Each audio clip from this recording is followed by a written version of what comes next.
Welcome to windy Riverview Health Stadium and our last regular season matchup of the 2022 campaign. I'm Aiden McNally, and in the booth with me is my partner, Evan Cummings. Now, this HCC matchup will feature the 3-5 Franklin Central Flashes visiting the 5-3 Westfield Shamrocks. We are starting under the lights, and the home crowd is bumping here in Westfield. Anthony Calhoun and Joey Chestnut highlighted the pregame festivities with their presence, and this is going to be a good game. For the Shamrocks, they've been on a hot streak ever since their loss to Brownsburg. Led by senior quarterback Cole Ballard, this Rocks offense has been rock solid. Ballard has led the team in passing touchdowns and rushing touchdowns so far this season, with 6 trips to the end zone on the ground in the last 2 games. His pass game has been solid as he's rocking a 86 flat QBR.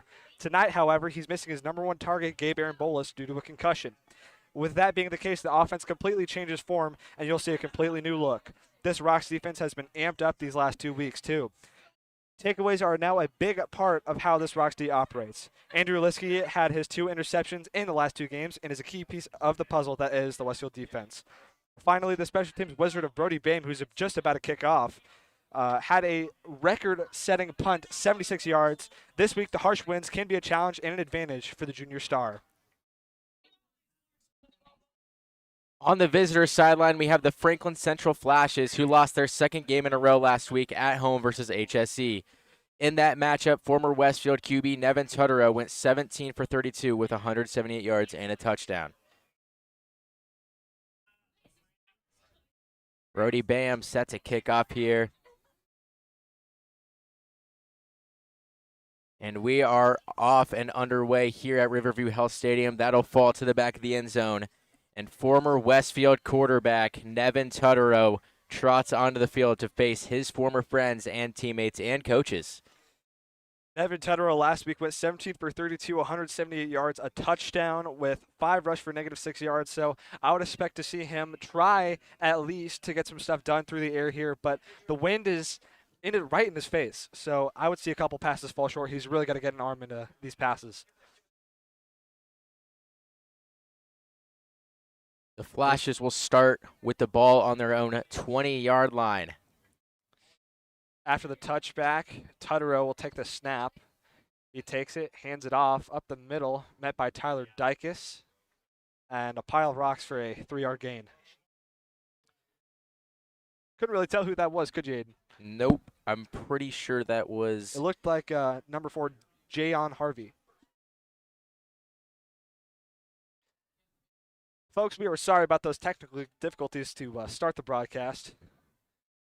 Of course, OBS just happens to act up every time. 2nd and 6 here for the Flashes. Handoff as pile of rocks meets him at around the 26-yard line, and a little bit of a gain, but that'll be 3rd down. And this defense is going to have to step up big against the Franklin Central offense if they want to prevail in this one.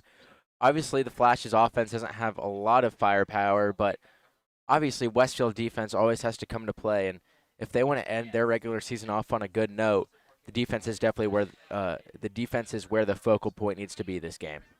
We saw this in warm-ups. It looks like number 26 back there, Jeremiah Smith, is in at running back as he will take the snap and he'll get the 1st down there. So actually, there's a fumble on the field. There's a fumble, potential fumble, I should say, as it'll be Franklin Central ball and most likely a 1st down. Yes, that was the linebacker Jeremiah Smith on the carry. Now enters the game 34 Bryant Hoskins. As it'll actually, it will be 1st and 10. Hoskins is in the game. On the bottom of your screen, the star, Jayon Harvey, who Westfield should be concerned about this week.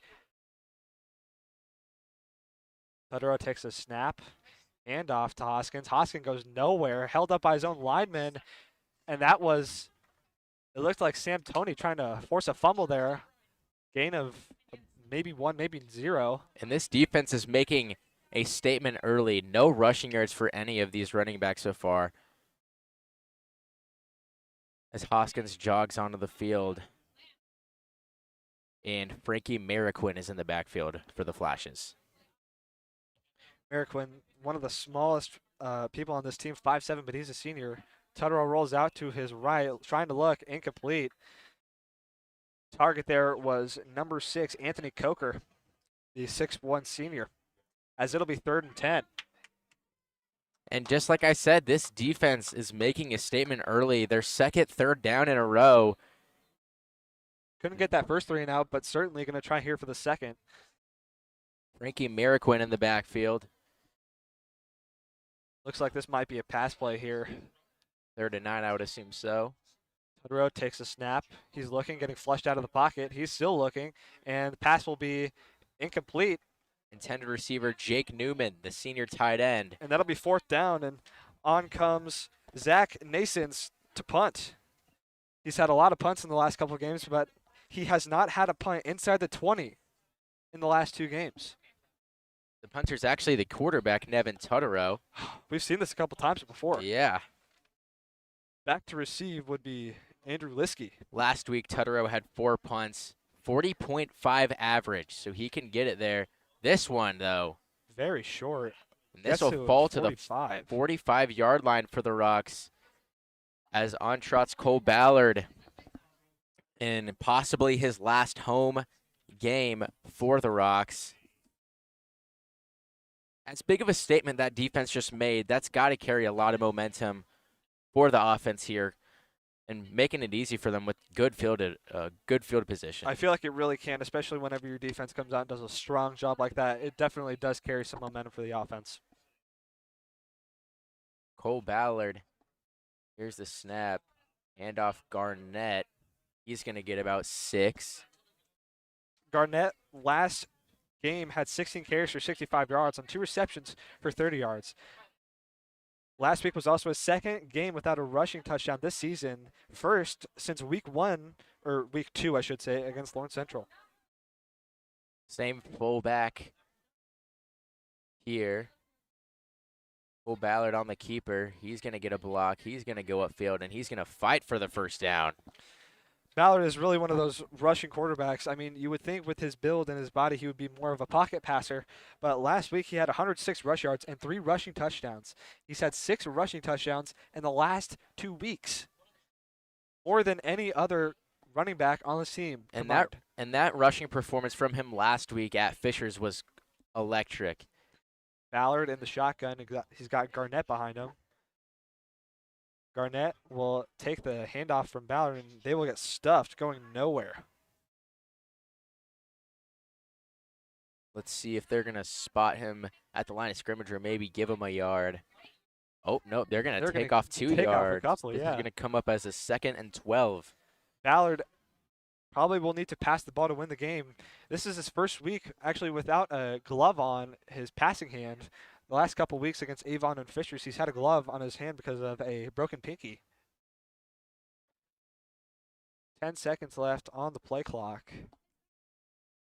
Ballard takes a snap, fakes the handoff. Passing wide open is Patrick Schramm as he'll fight for yards, and he'll get about 5, and it'll be 3rd and medium. Patrick Schramm, one of those names that we haven't heard a lot of this season, but he has been a factor. Just he hasn't played that long. His first game back was Noblesville from injury, and he certainly, with the absence of Gabe Arambolas tonight, will play a big role. Yeah, he had a very frustrating start to the season, was out for the first half of the season, but he came back strong, and he's been a very good run blocker for the offense, and he can also make small impacts for the team like we just saw, a nice little 8-yard gain. 3rd down for the Rocks, 3rd and 4. Ballard takes a snap. He's looking, getting flushed out of the pocket, finding someone deep, and it'll be a incomplete pass. They're going to say Webster was out of bounds, and it'll be 4th and medium. Interesting play there. Don't really know what the plan was on that play, but I think the plan was to go to an underneath route that just didn't develop, so he looked farther downfield. You saw Ballard kind of twitch back whenever he was going to pass, and they're going to keep the offense on the field here. Maybe try and get 5 yards. we're not going to discredit discredit Cole Ballard on that play, though. That was certainly a dime to Micah Webster over the shoulder, but unfortunately, Webster couldn't keep those feet in. That's going to result in a 4th and 4 on this play. Ballard will fake the snap. It's a play action over the middle. Caught by Micah Webster. Micah Webster breaks a tackle. He's at the 10. He's at the 5, and he scores. Touchdown, Micah Webster. Puts the Rocks up early, 6-0. What a play. What a way to improvise by Cole Ballard. He had that guy coming straight on him off the edge rush, and he found Micah Webster right over the middle for the 34-yard touchdown, I'd say something like that. Probably from the 35, 34. Brody Bame on the kick. Punt master from last week. Kick is up and good, so it'll be 7-0. Rocks lead early. You're watching the Westfield Sports Network.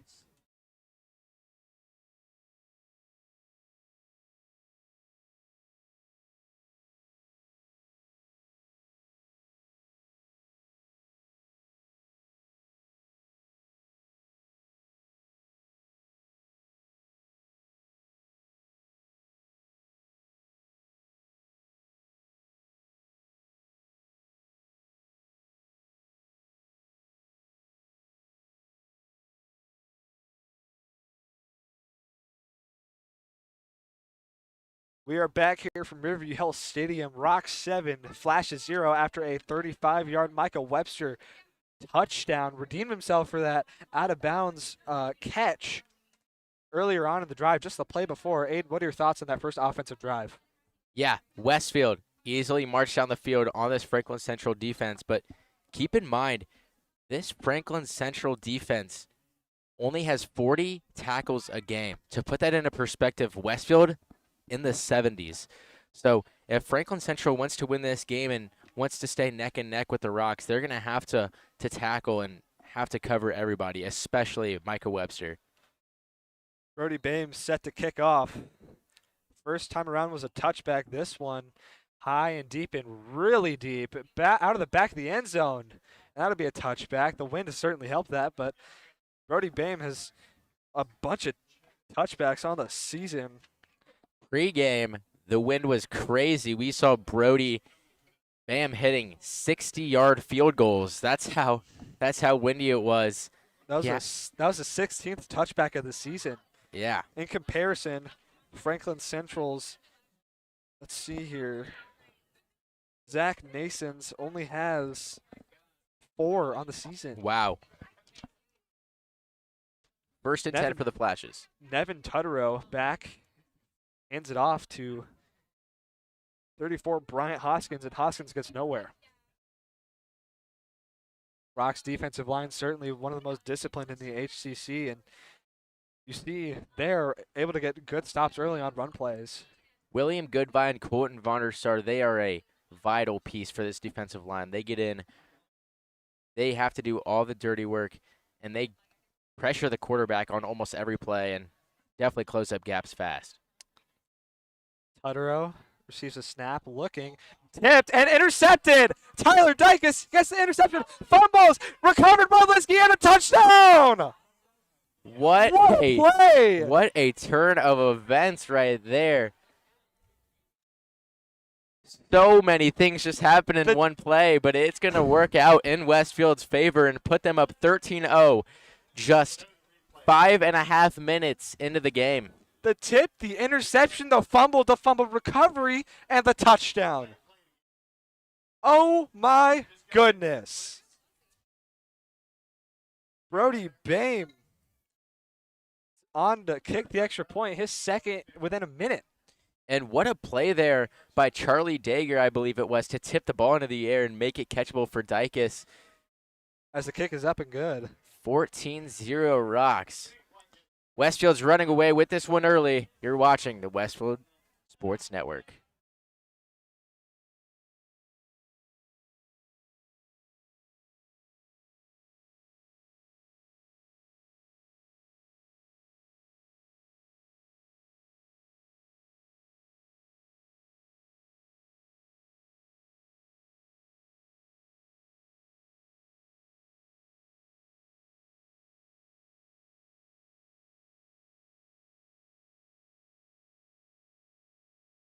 14-0 here, Rocks.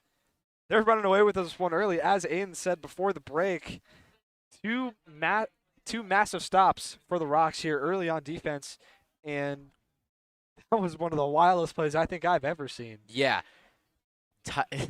Tyler Dykes picks it off. He's running. You think he might be gone, but no. He fumbles it, but don't worry because the junior Andrew Liskey there is there to pick it up and score for the Rocks as Brody Bam is ready to kick off for the third time already today. In the first quarter, there's still 6 minutes and 30 seconds left. Shout out Casey Grable. He was the one that tipped the pass. As Brody Bam looking to get his third touchback as ball falls off the tee there.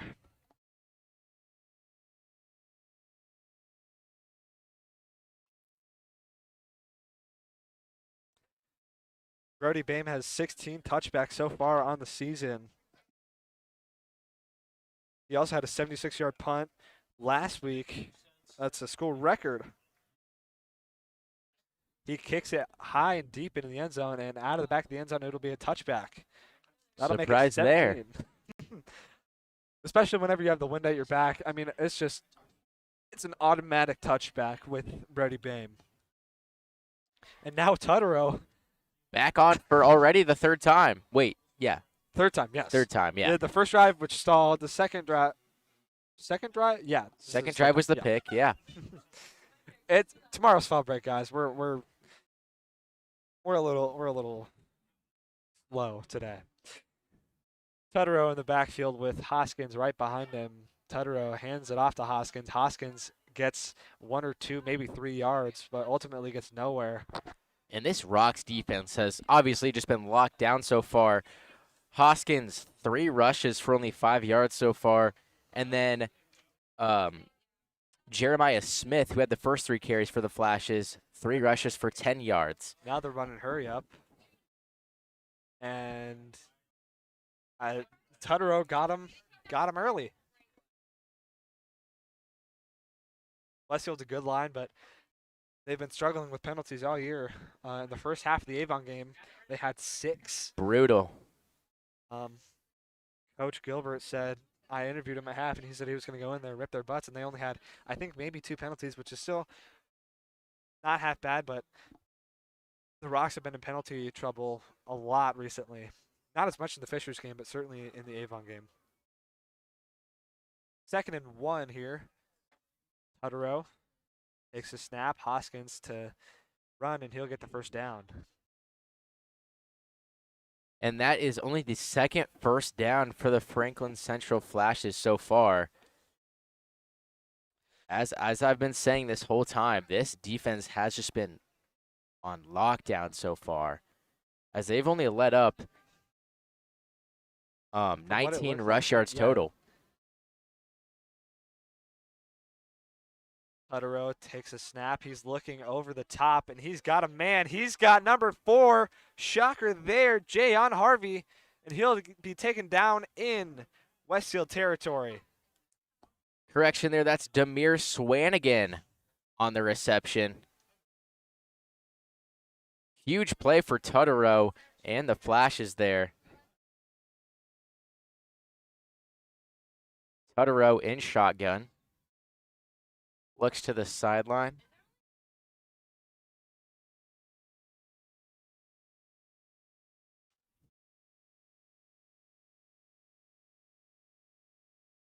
Ten seconds left in the play clock. Here's the snap. Hand off Hoskins. He's going to get about 3 there. I talked with one of the Rocks guys this week, and he said if the defense keeps everything in front of them and the secondary doesn't let up any big plays up top, we'll be fine. And that was a definition of a big play let up top. Yep. For the most part, though, the Rocks defense has kept everything in front of them, kept the damage to a minimum, and not let Tutterow and this Flashes offense get away with anything too slippery. Hoskins in the shotgun. Here's the snap. Tutterow going to take it down and scramble for the first, and he's brought down by Charlie Digger. He's still going to be a little bit short. That'll bring up a 3rd and about 2.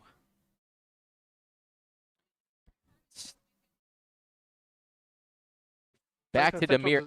back to Demir Swanigan on that 44-yard reception last week. He only had 2 receptions for 35 yards, so he already has more yards this game than he did all last week against HSC. Swanigan and Harvey to Tuttero's right. And off Hoskins, he's going to find a little gap there to pick up the first, and he's going to muster inside the 5, inside the 2.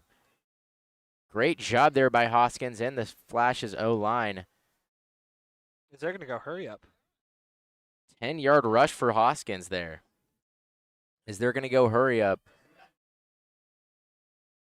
Here's the snap. Handoff Hoskins yet again. Stopped at the goal line by Tyler Dykes, and that's why he's a top 5 tackler in the state. Met with brute force. Tyler Dykes. He's a really, really big body. Last week he had 14 tackles and a tackle for loss. So far, he has 95 total tackles on the season. He might get to that 100 mark tonight. I feel like he will, especially how they've been playing so far tonight. Another note about Tyler Dykes. Last week he caused and recovered his own fumble. Here is the second down and goal from the 2. And Jake Newman is going to get in for the Flashes. And that will make it 14-6. Flashes had to get in at some point, and they just had to get in the first quarter.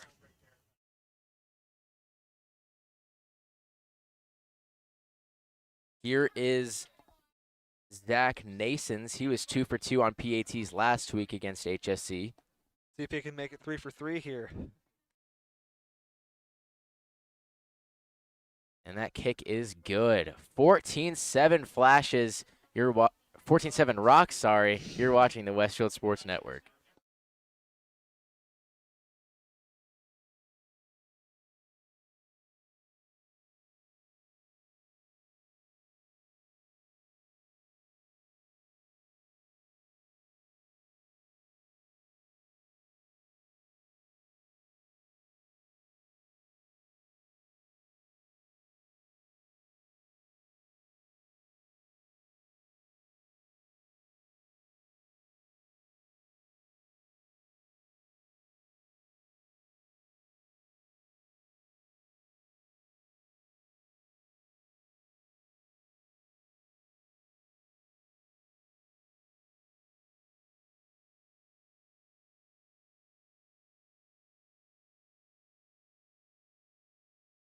We are back here from Riverview Health Stadium.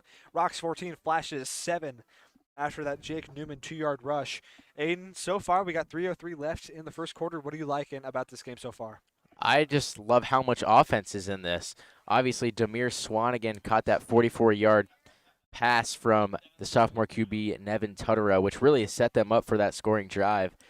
And I'm excited to see if Westfield's going to come and punch back with 3 or 7. Here's the kickoff here. It's not Zach Nason's kicking off. It's going to be number 28. Someone weird. It's a squib kick right up the middle, and the returner will be, it looks Casey like Graybill. Casey Graybill. He's spinning off some tackles, trying to get the ball ripped out, but he will maintain it and fall down at the 35. Casey Graybill, by the way, a couple weeks ago, or in the last couple weeks, due to some faulty kicking, he has 2 kick returns. So that was his 3rd on the season. All from squib kicks. All from squib kicks. Well, I think one of them came from like just a lofter. Yeah, a I remember high lofted that. kick Yeah. in the shallow end, but he is rather experienced on kicking, returning kicks. Westfield starts this drive on their own 35. 1st and 10. Muffed snap. Cole Ballard's just going to have to take this sack here, and this will be a loss of 7 there. No, 12. Got to keep his hands hot. I mean, I don't know if Ballard just wasn't ready for that or the ball just kind of hit his hands and they were cold and he couldn't catch it right, but that happens sometimes, and that's a huge loss. This will set up a 2nd and 22 for the Rocks. Here's the handoff to Garnett.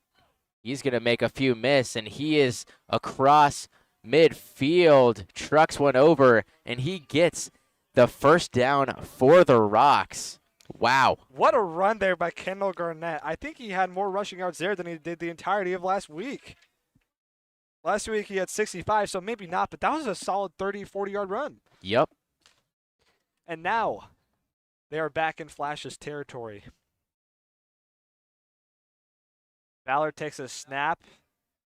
Hand off to Garnett. Garnett still gets 5 or 6 yards, and it'll be second and intermediate here. Kendall Garnett really showing why he is one of the best running backs in the state. As only a sophomore, showing the shiftiness and vision there to find the open gap and shoot it, and he picked up 28 on that play.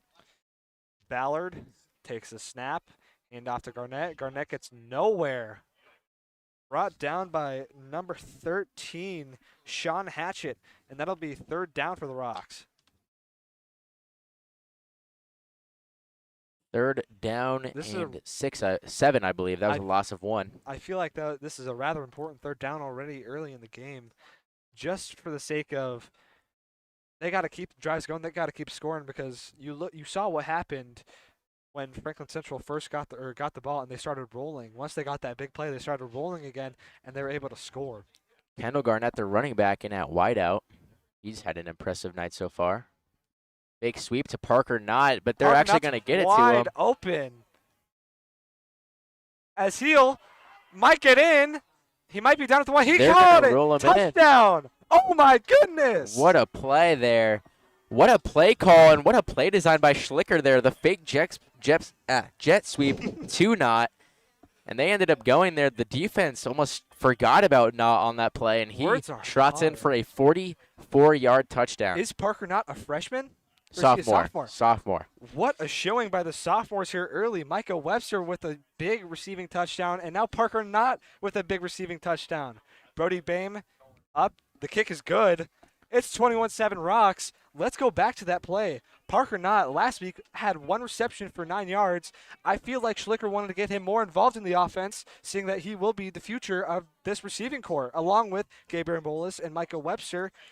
A great play call there by Schlicker. That's something I rarely say, I feel like. But what an amazing play there by Parker Knott. The elusiveness and the speed. He's a multi-sport athlete. Big shout out to Parker Knott. And it is 21-7 here early. Aiden, did you expect this type of offense against the tough Franklin Central defense? Yes, I really did. I think, last regular season game, they're gonna dig deep into their bag of tricks to find out their best plays, to find out their best schemes, and they're doing just that, up 21-7. Also, I'm going to note this. Cole Ballard has had a perfect night so far. 3 for 4, 86 yards, and 2 touchdowns. Usually he's more of a running back, especially the couple weeks, a running quarterback. He had 6 running touchdowns, as I've mentioned before, but now he's adding on to those passing touchdowns, trying to get even. He actually does have 1 rush tonight for 8 yards, but I feel like Franklin Central planned for that. Yeah, I feel like they did, and that's why I'm loving the scheme so much, is they're passing, Westfield's passing more than they're rushing, and that's what I really think the main reason they're so successful tonight. Brody, it's a windy night here in Westfield, and so the ball's falling off the tee for the second time in a row. I feel like this play calling right here will make the Westfield Carmel game, the sectional game in 2 weeks' time, a very entertaining matchup. I cannot describe to you how excited I am for that game. It is going to be a very close game. Brody Bayham going to kick this one off back to Jayon Harvey. Last week, Jayon Harvey, he's a dangerous one, a 98-yard touchdown off of a kickoff return. Third touchback tonight here for Brody Bayham. Shocker there. As Tutterow will trot on yet again. Trying to find some form of offensive success. He did have that in his last drive, but I feel like the confidence just isn't there. And he's only a sophomore, too. He's young. He knows how dangerous this Westfield team is. And the pressure's starting to get to him a little bit, already throwing a pick 6. Play action, just incomplete. Intended receiver, Jake Newman, who actually had the 2-yard rushing touchdown moments ago for the Flashes. I feel like, I get it, it's a cold night, but you got to catch those. You got to get your hands warm, and you got to catch those. Tutterow so far, 1 for 5 tonight with an interception and a 44-yard pass to Demir Swanigan. Tutterow takes a snap. He's looking on the edge, and it's caught there by Jake Newman, but he falls down about 5 yards, and it'll be 3rd down and intermediate. Only a 4-yard gain there for Tutterow and Newman as they connect. As timeout will be taken by Franklin Central. By Westfield. By Westfield. I was not paying attention. I was writing down something. 53-9 left here in the first quarter. You're watching the Westfield Sports Network.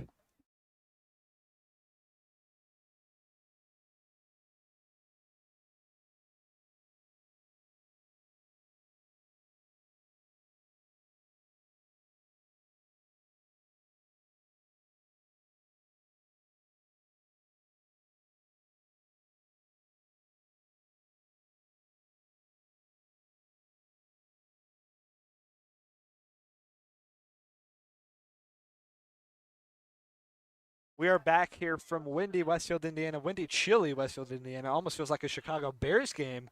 Oh, no, it does not. Not as cold. No, it does not. But I feel this like is football weather. Chicago has the name Windy City for a reason. Just trust me on that one. Evan Tutterow back to try and corral this Flash's offense to a 1st down. Looking to screen. It is caught. Someone has a lane, and he's still going. Frankie Mariquin. Brought down by Dylan Thieneman. He hasn't seen much action tonight, but he is finally back in the lineup after a litany of injuries. Played 1 full game and then got injured against, I think, Avon. Didn't play at all last week, but now he's back. And good job there by the Flash's offense to finally get something going here at the end of the first quarter. Tutterow in the backfield. 2 wide receivers up top. Handoff to number 26, Jeremiah Smith, as he is brought down almost immediately. 1 or 2 yard gain, and it'll be 2nd down and long. That's Jeremiah Smith's 4th carry of the game. That goes for 1 yard. Not a big rushing attack from Franklin Central so far, mainly through the air. I feel like the Westfield's just giving up big plays as someone called a timeout. I was not paying attention to who. They've only given up 33 rushing yards so far, and we're just about wrapped up for the first quarter. 36.7 left on the clock. So an impressive outing for sure for the Westfield defense so far, especially limiting the Tutterow to only 3 completions so far. It's really going to help them out in the stretch as they look to win this game. Rock's using a couple timeouts here. They only got 1 left for the rest of the half. But they are leading by 14, so I don't necessarily blame them. And they've been able to score a lot. I think this is the most amount of points that they've scored in a first quarter so far this season. I feel like Coach Jake Gilbert is very impressed with the team's initiative to get off the ball and to be able to score almost immediately. Tutterow is back in at shotgun. Right next to him, it looks like, is Jeremiah Smith.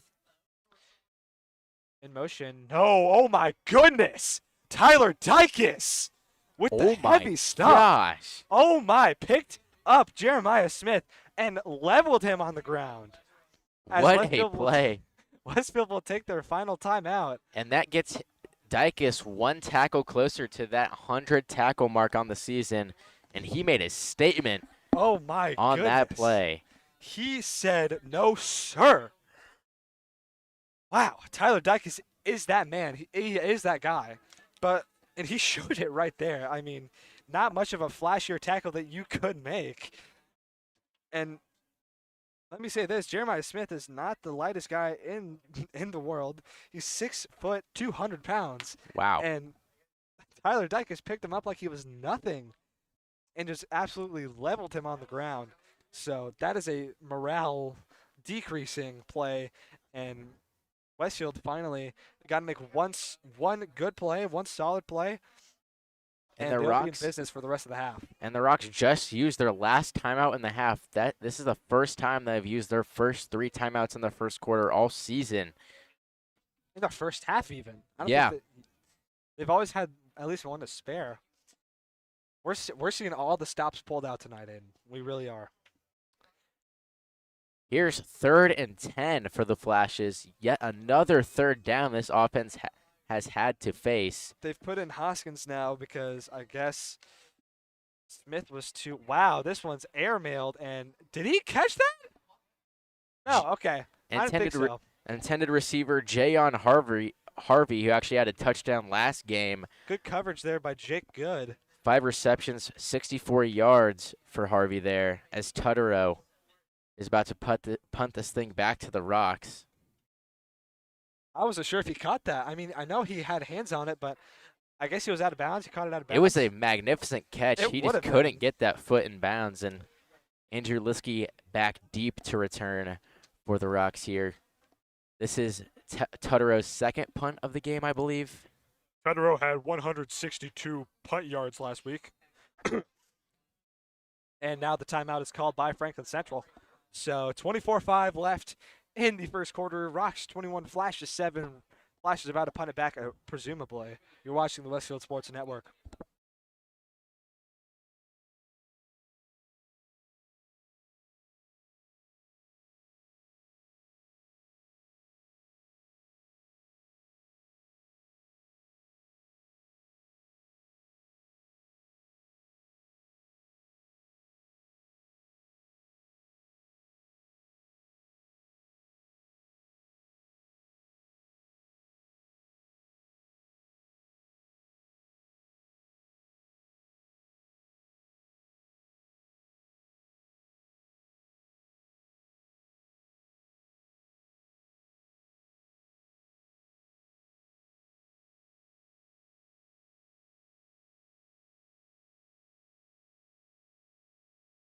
Got some technical difficulties for the video, but we will keep you informed like radio broadcast style.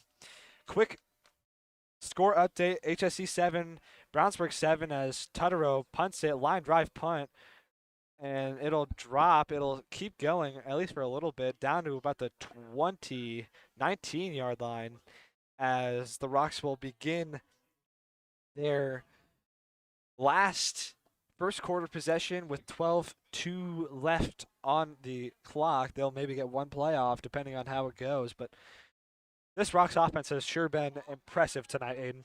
Absolutely, and the main person leading this Rocks offense is Cole Ballard, but also we have to look at Kendall Garnett. He's 5 rushes for 35 yards, including that 28-yarder we saw earlier. 7 yards per carry for Kendall Garnett. Handoff Garnett. He's going to find a gap, truck someone over. It's going to be a gain of about 6 for Garnett. There's some chippiness up at the top of the field. Micah Webster got into it with one of the HSE defenders. It looked like Franklin number Central defenders. Yeah, well, Franklin. I'm sorry, partner. You're good. Sean Hatchett, it looked like, got into it with Micah Webster there. And flags were thrown after that.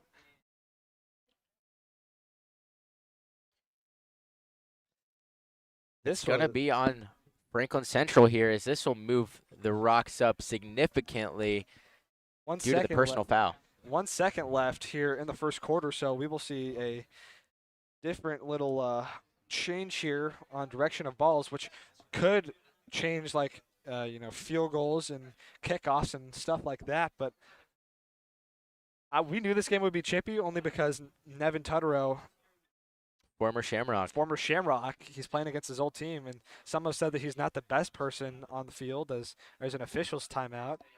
And one score that's really surprising me around the HCC right now is the 21-7 lead over Noblesville, leading 21-7 over Avon. I actually thought Avon might take this one, but as we saw earlier in the season, Noblesville has improved drastically than last season, and they're looking to put Avon out early. Also, another game we want to note, Fishers beating Zionsville 10-0 in the second quarter. Big game there. I mean, I think that settles either 4th place or 5th place in conference play.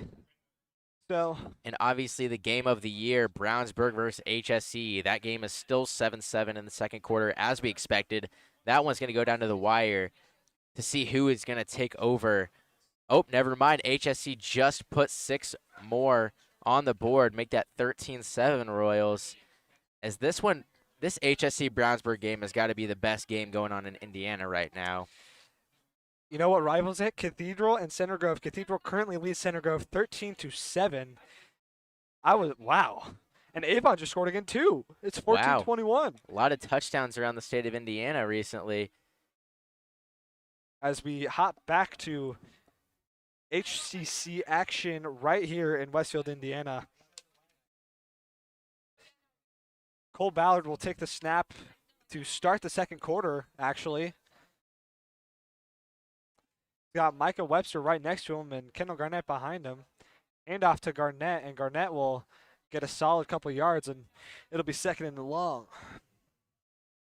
That's Garnett's 7th carry of the game. They're starting to rush more than pass more here. I think they're trying to get a little bit more time off the clock. Yeah. I mean, with a lead as big as Westfield's right now, I think that's definitely the play. Ballard did not hand it off as much last week, more than taking himself. He passes to Nosler off his helmet, still caught it, and trucked it, dude. Oh my goodness. What a catch. Look at the recognition and the awareness from Nosler on that catch. That might have been the greatest 2-yard reception I've ever seen. Went in and out of his own hands. He lost it in midair off the helmet, and he caught it himself, and then the truck. It's 3rd and short, but my goodness, what a play that was. 3rd and 2 here. Ballard looking to hand it off to Garnett, I would think. Let's see if I'm right here. Ballard takes a snap, hands it off to Garnett. What can I say? And I don't think he got that. I think it might have been a little bit short. He's going to be a little short on that carry. I think they're going to go for it here. I think they definitely will.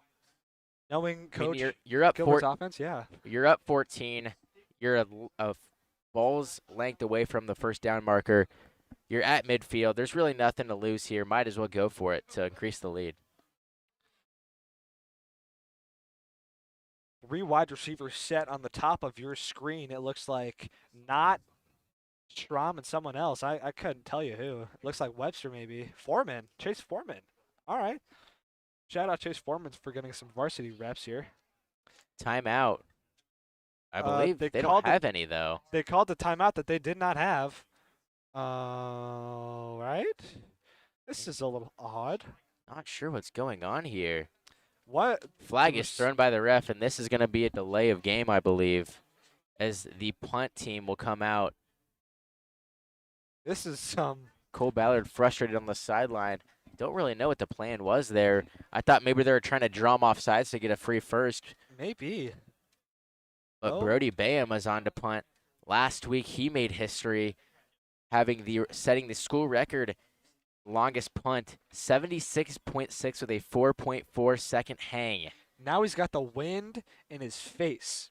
So let's see if he can replicate that success. High punt. It's actually a pretty good distance. Fair catch called. Nearly drops it, as that would be number 4. Jayon Harvey. Jayon Harvey with the punt reception. But the first offensive drive that stalled for Westfield. Does that tell you something, or is that just a fluke drive? It just really shows how dominant Westfield has been, and not only offensively, but on the defensive side of the ball as well. Obviously, Tutterow had that interception that resulted in a touchdown picked up by Andrew Liskey. Quick shout out here, CB10 Media, because why not? He's a great content creator for Instagram. He does a lot of stuff for HSC, but he's a really awesome guy, so shout out CB10. Tutterow finds a wide open number 6. That's going to be Anthony Coker. Last week, Coker had 3 receptions for 56 yards. It's hard to read sometimes. Yeah. I get it.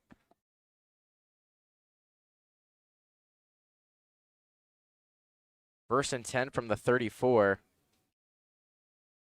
Tutterow motions the wide receiver. He's going to get immediate pressure. He's going to have to flush out of the pocket. Michael Webster, the tight end who had the touchdown on the first drive of Westfield, he just got Tutterow pressured there. He's been saying all week, I cannot wait to get my hands on Nevin Tutterow. And And I don't blame him. he backed it up there. And you even saw Liskey coming in really hot and heavy, wanting to lay down a hit, but he knew he would have been flagged for that, and he's smarter than that. It's now a 2nd and long for the Flashes.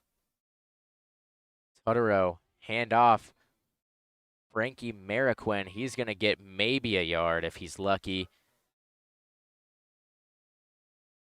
I think he got a couple more than that, but great pressure there by Theo. He's going Did to I pick just say up. Theo Dager? Oh my goodness, I meant Charlie Dager. Charlie Dager, wow. He's going to get 3 on that play. That's his first carry of the game. As this will set up yet another 3rd down for the Flashes. I believe this is their 7th or 8th third Something down. like that. I mean, it's been a really Impressive. inconsistent night here.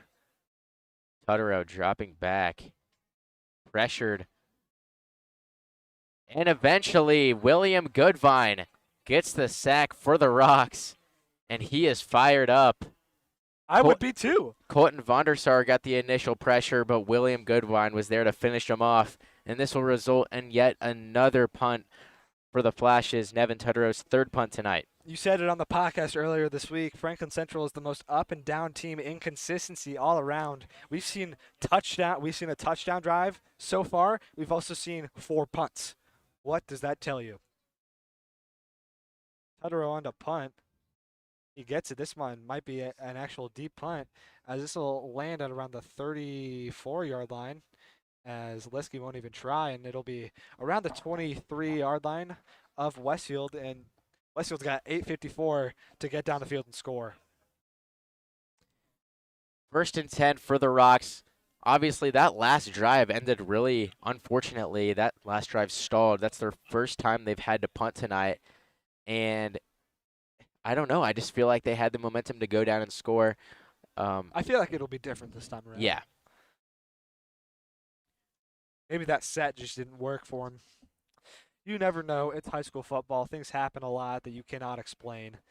Cole Ballard into shotgun. Right behind him is Kendall Garnett. Ballard back to pass. It's a screen to Garnett. Garnett doesn't have the blocking, but he still gets a fair few yards. 2 or 3, and it'll be 2nd down and 7. I love that play there to get Kendall Garnett the ball on the slip screen. If he can get open, He's gone. If he can find a gap, he is in the end zone in the blink of an eye. Going a little bit of a hurry up here. Ballard takes a snap, fakes the handoff. Nosler gets the catch. He stumbles, has some weird footing there, but gets a solid 6 or 7 yards, and it'll be 3rd down and short for the Rocks. Gain of 4 there.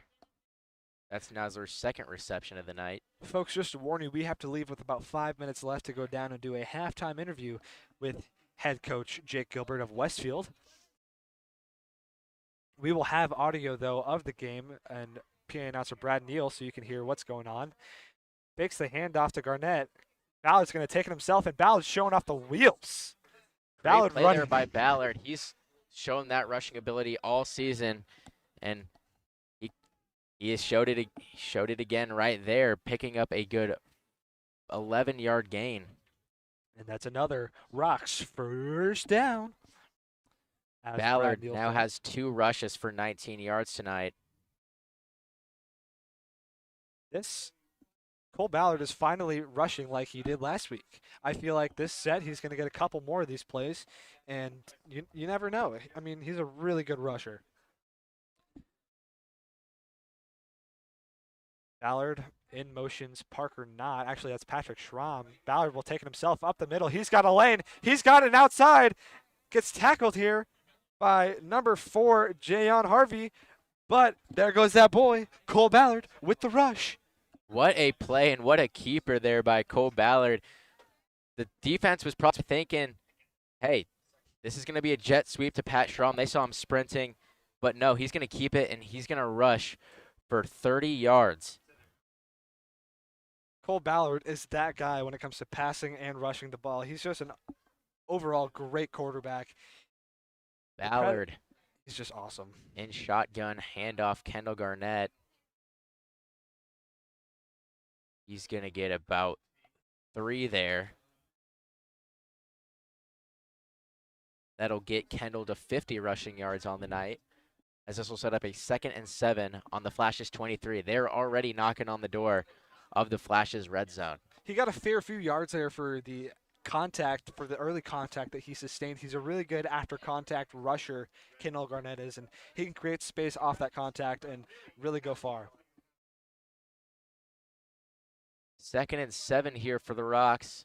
3 wide receivers set on the top of your screen. Kendall motions right. Cole Ballard looking to pass, and he is going to get sacked. With that pocket collapsed fairly quickly. It did. And they had a QB spy on him, too, because they know what Ballard is capable of whenever he rushes. And if you're going to come into Westfield and face a quarterback like Cole Ballard, you better have a QB spy on him, or else he's going to do what he did a few plays ago, rushing for 30 yards on that play. 3rd and 11 for the Rocks. Would you say that this is in range for Brody Bayham? Yes, I would. Even with the wind, I feel like Brody can kick into it. I feel like the wind has slowed down a little bit, but I still feel like within this range, Brody Bayham is capable. Ballard looking over the middle. This is going to get tipped and caught. Caught? Oh, they're going to rule incomplete, I but figured. from up here, it looked like he caught it. It looked like a mix of an interception and a catch. That's going to be Ballard's his 2nd incompletion of the night. I feel like watching a lot of Westfield games in the past, Cole Ballard might try and draw some Franklin Central players offsides and then set up maybe Brody Bayham for a field goal here, or they're just going to try and go for it. Ball's on the 27. This would be about a 40-yarder for Bayham. Nope, they're going to play this one out. Ballard looking deep over the middle. This is going to be way over the head of Micah Webster. And that'll bring out Nevin Tutterow yet again for the Flashes. 21-7, your Rocks lead. You're watching the Westfield Sports Network.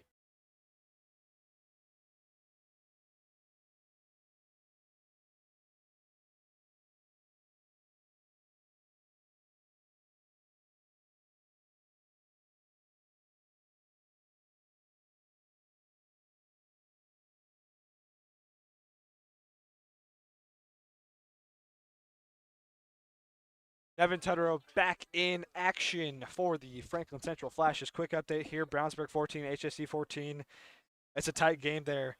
We're going to be HSE. We are going to be updating you on that game all day long. That game will decide the winner of the HEC conference this year, as this ball is in and out of the hands of Demir Swanigan. I feel like we've seen that a lot. We've seen this notion a lot of Franklin Central players, even I think 1 or 2 Westfield players not getting their hands on the ball or enough on the ball and just going right in and out of the hands. I mean, it's a cold night. I get it. Probably not the coldest that we've had. I think the last 2 weeks have been a little colder, but still, you should be able to get some hot hands and catch that ball. 2nd and 10 here for Tutterow. He's 4 for 9 on the night. Here's a snap. Pressure from the Rocks defense, and he's just going to accept defeat there as 3 Rocks pile on top of him. It looks like Casey Graybill, Charlie Dager, and Colton Vondersar. He's slow to get up, though. Maybe Will Byers, too, on that pile. It's 3rd and 10.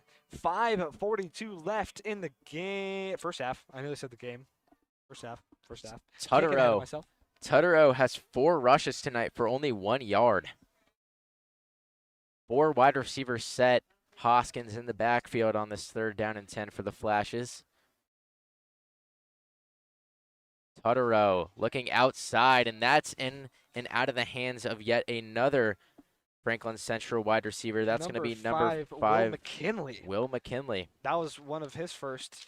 He had a reception for 1 yard last week. Folks, after this punt, we will have to take off for our halftime interview. Stick around, though. There's still plenty of action to come here in this first half. No scores yet so far here in the second quarter, as it's gone by in a jiff. But what an action-packed first half it has been so far. Tutterow is going to punt this thing off. Deep back is Liskey. He's going to catch this, and he ruled fair catch. That'll set up the Rocks on the 35. We are going to go down to interview Coach Jake Gilbert. Enjoy the rest of the half. We'll see you later.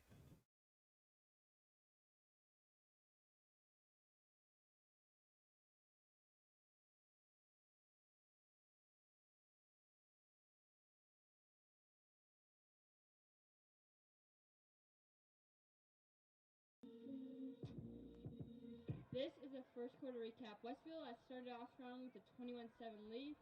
Franklin Central has come back on a faster paced offense that has kind of thrown the defense off. Westfield had a pick six that really got the mood going for the crowd, and that is the first quarter recap.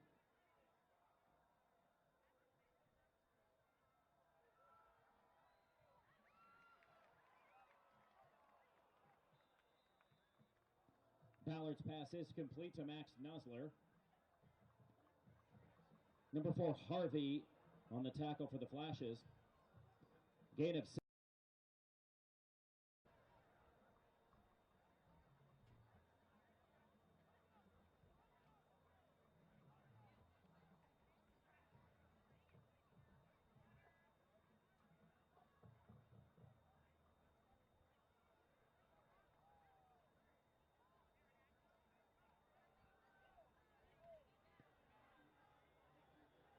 Kendall Garnett, the ball carrier.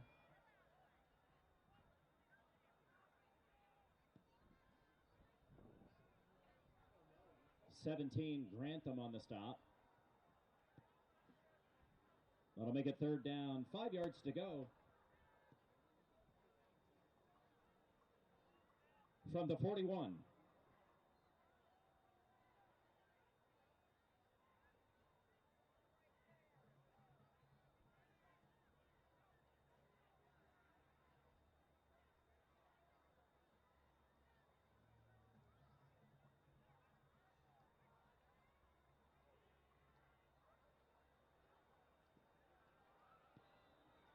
Ballard with the keeper.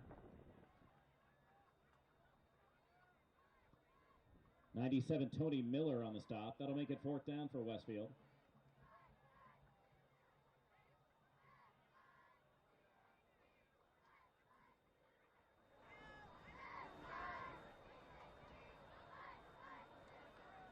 Brody Bame in to punt for Westfield.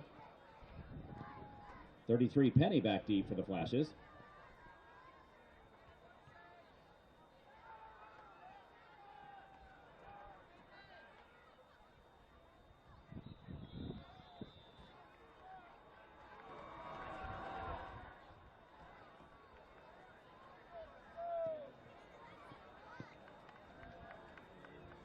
It'll be 1st and 10. Franklin Central from their own 37-yard line.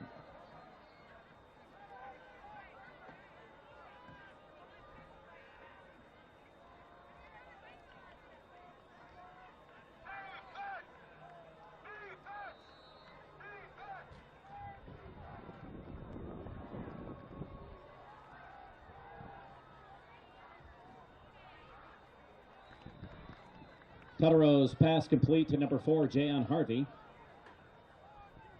Colton Vondersar on the stop for the Rocks.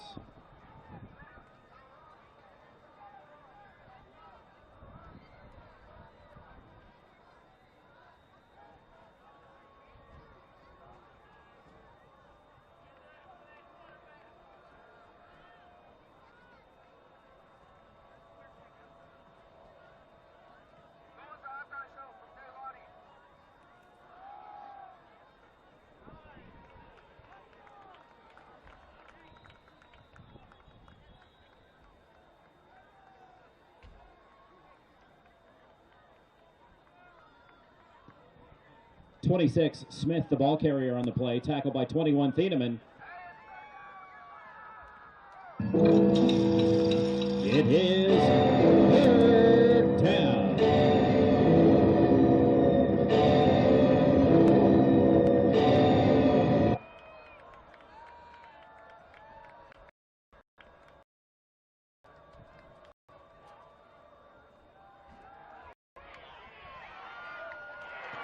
Tutterow with the keeper, tackled by number 2, Cruz Williams.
Colorado set to punt for Franklin Central. Back deep for the Rocks, number 4, Liskey.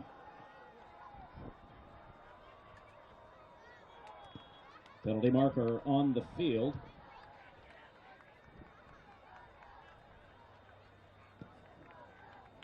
Dead ball foul. That'll be a false start on Franklin Central. That is a 5-yard penalty. And it remains 4th down.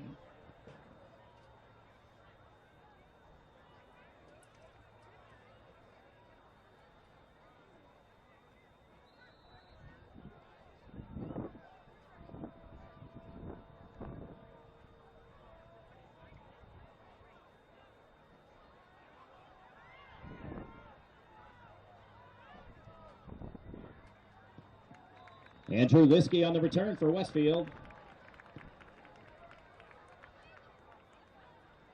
36 Kyrie on the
Kendall Garnett, the ball carrier on the play. Tackle made by number 13, Hatchett, also number 33, Penny.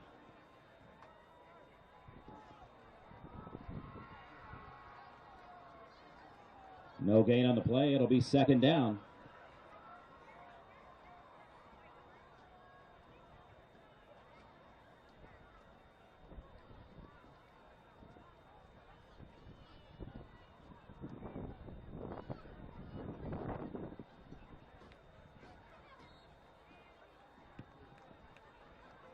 Cole Ballard takes a knee. And that will be the end of the first half. With your score, Westfield 21, Franklin Central 7.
Ladies and gentlemen, tonight we will honor and recognize our class of 2023 Pride of Westfield seniors and their families. Collectively, the class of 2023 has earned 3 state championships, 1 state championship runner-up, 12 state finals appearances, and 3 national finals appearances.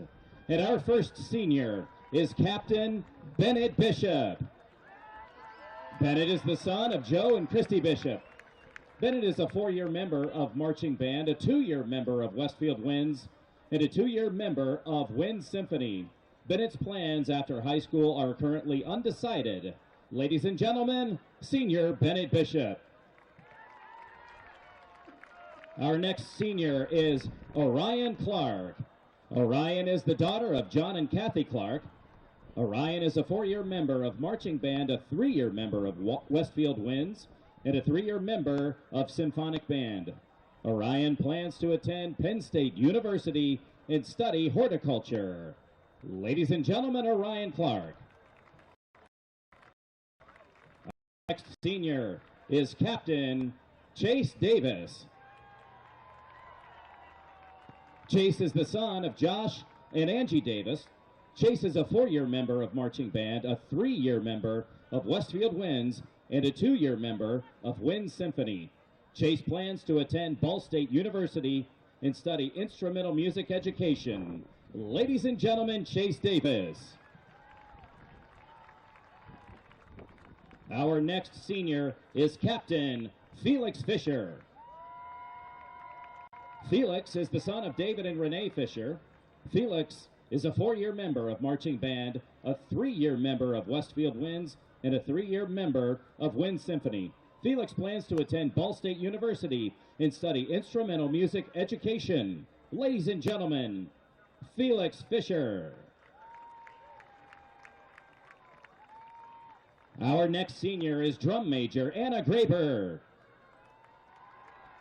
Anna is the daughter of Mike and Jill Graber. Anna is a 4-year member of Marching Band, a 2-year member of Westfield Winds, and a 2-year member of Wind Symphony. Anna plans to study biochemistry at an undecided university. Ladies and gentlemen, Anna Graber. And our next senior is Nicole Hughes. Nicole is the daughter of Chris and Tracy Hughes. Nicole is a 3-year member of Marching Band, a 3-year member of Indoor Percussion, and a 2-year member of Wind Symphony. Nicole plans to attend Indiana University and study secondary education with an emphasis in social studies. Ladies and gentlemen, Nicole Hughes. And our next senior is Mason Koo. Mason is the son of Joseph and Angela Koo. Mason is a 2-year member of Marching Band, a 3-year member of Westfield Winds, and a 2-year member of Wind Symphony. Mason plans to attend Indiana University and study pre-med and continue on to medical school. Ladies and gentlemen, Mason Koo. And our next senior, Matthew Norris. Matthew is the son of Brad and Jennifer Norris. Matthew is a 2-year member of Marching Band, a 1-year member of Westfield Winds, and a 2-year member of Wind Symphony. Matt plans to study accounting at an undecided university. Ladies and gentlemen, Matt Norris. And our next senior is Mikey Ryder.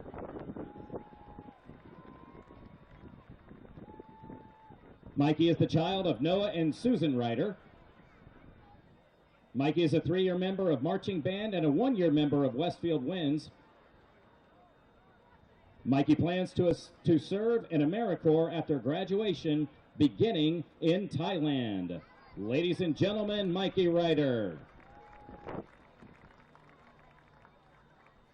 Our next senior is drum major Rebecca Rust. Rebecca is the daughter of Joseph and Joy Rust. Rebecca is a 4-year member of Marching Band, a 3-year member of Westfield Winds, and a 3-year member of Wind Symphony. Becca plans to study biology after graduation at an undecided university and continue on to medical school to study medical genetics. Ladies and gentlemen, Becca Rust. Our next senior is Captain Brendan Chanot. Brendan is the son of David and Melissa Chanot. Brendan is a 4-year member of Marching Band, a 3-year member of Westfield Winds, and a 3-year member of Wind Symphony. Brendan plans to attend Ball State University and study instrumental music education. Ladies and gentlemen, senior Brendan Chanot. And our next senior is Samuel Spencer. Samuel is the son of Joel and Amy Spencer. Samuel is a 4-year member of Marching Band, a 3-year member of Westfield Winds, and a 3-year member of Symphonic Band. Samuel plans to attend Ball State University and study biology and education. Ladies and gentlemen, Samuel Spencer. Up next is senior Antonetta Snowden. Antonetta is being escorted tonight by Courtney Bailey. Antonetta is a 4-year member of Marching Band, a 2-year member of Winter Guard. Antonetta plans to study studio, art, and journalism at an undecided university. Ladies and gentlemen, Antonetta Snowden. And our last senior tonight is Isaac Snyder. Isaac is the son of Susan Snyder. Isaac is a 4-year member of Marching Band. Isaac plans to attend community college after graduation and enter the workforce. Ladies and gentlemen, senior Isaac Snyder. Ladies and gentlemen, one more time, congratulations to the class of 2023. Thank you for your dedication to our program and your years of service. Good luck as you continue on your journey.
present in exhibition performance, Majors Rebecca Rush, Anna Dreamer, and Brianna Clark, and the Pride of Westfield.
strong first half as they are winning 21-7 with a strong lead.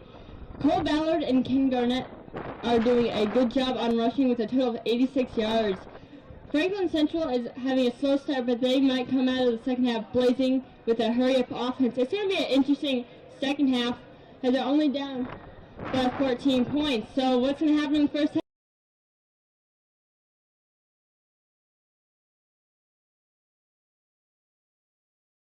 Back from halftime, we are 21-7 Rocks lead here from Riverview Health Stadium. We had a jam-packed first half of action.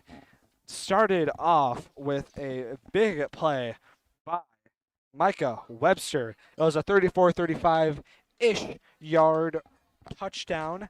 And then we had of course, the wild and crazy Tyler Dykes interception tipped by Casey Graybill. He fumbles. Liskey recovers and scores. And then Franklin Central got on the board with a Jake Newman 2-yard rush. But then Parker Knott made a big play. Big play. 40 yards downfield, and touchdown. What? And on that note, with that Parker Knott touchdown, contains another main story of tonight. Cole Ballard continues his extraordinary night. 9 total attempts, 6 completions, 2 touchdowns, and he's up around 85 passing yards. 3 rushes for 49 yards for Ballard, and we can't forget about Kendall Garnett either. 9 rushes for 50 yards.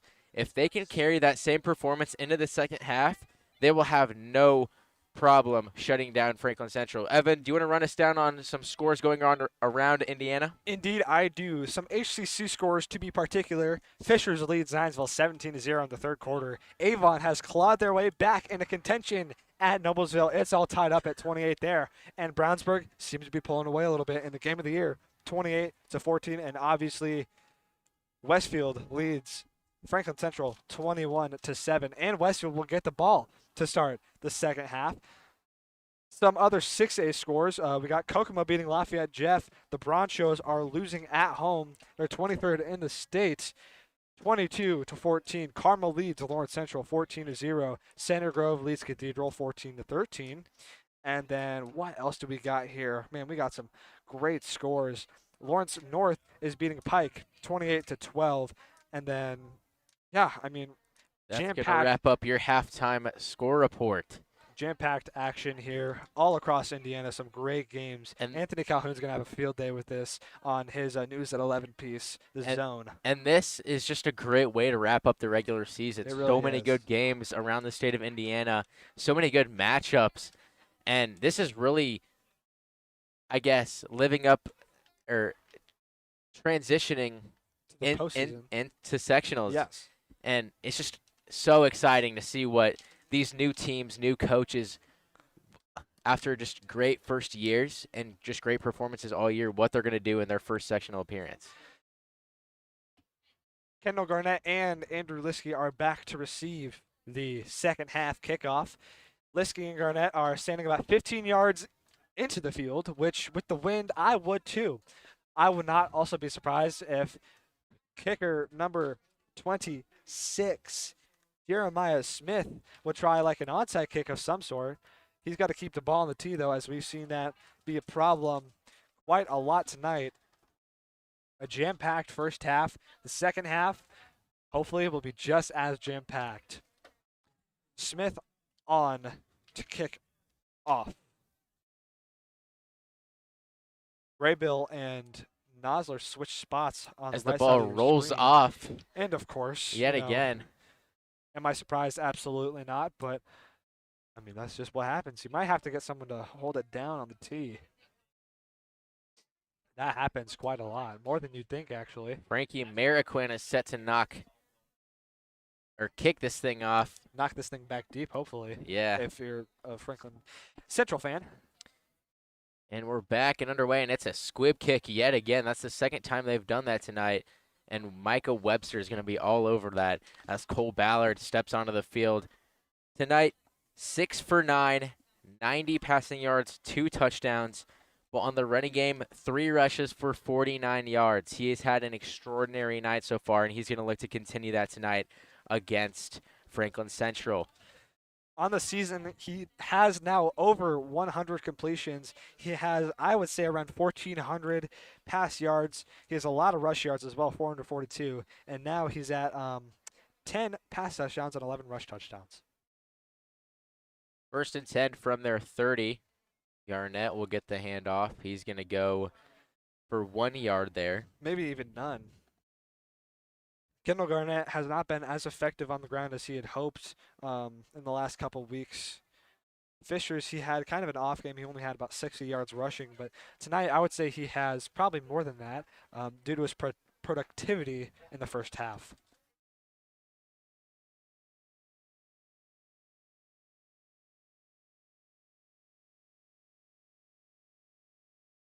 Here's the snap. Quick out route to Pat Schramm, in and out of the hands. That would have been his 2nd reception of the night. He had an 8-yard reception earlier in the game. It seems like holding onto the ball is a real problem tonight for these Westfield and Franklin Central wide receivers. I said it before and I'll say it again. It's cold, but you got to keep your hands warm and you got to get hands on the ball to make sure you can tuck it and start running. 3rd down and 9 for the Rocks. Let's see if the Flashes can hold them to a 3-and-out on their first drive of the second half. 3 wide receivers set here. That would be a huge stop here for this Franklin Central defense. Cole Ballard over the middle. Max Nazar on the reception. That's only going to get 3 yards there as Brody Bam. Assumably will come on the punt. Assumably? Is that a word? Not sure, but you're right. Brody Bam is on the field for the Rocks to punt this thing back to the Flashes. Flashes held them to a 3-and-out there. Jayon Harvey will be back to receive the punt. Brody Bame had a legendary punt last week, 76 yards, a school record, hang time in the 4s. Can he replicate this success with similar wins? This one's high and not very far, only to about the 46-yard line, and it's just going to go back from there.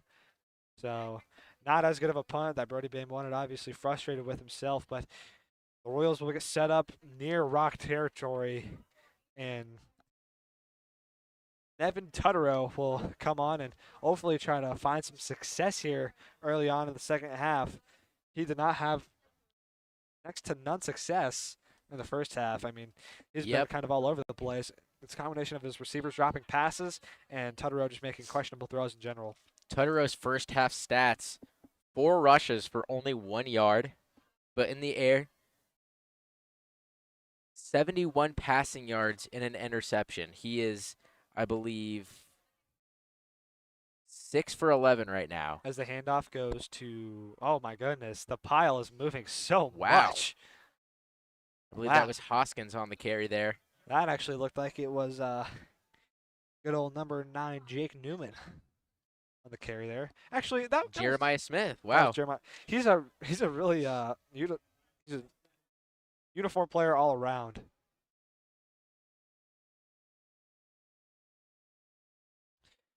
Tutterow, again, has not had the best game, so they're relying on the rushing attack a lot more than they have the passing attack. 15 seconds now on the play clock. 2nd and 1 here for Tutterow.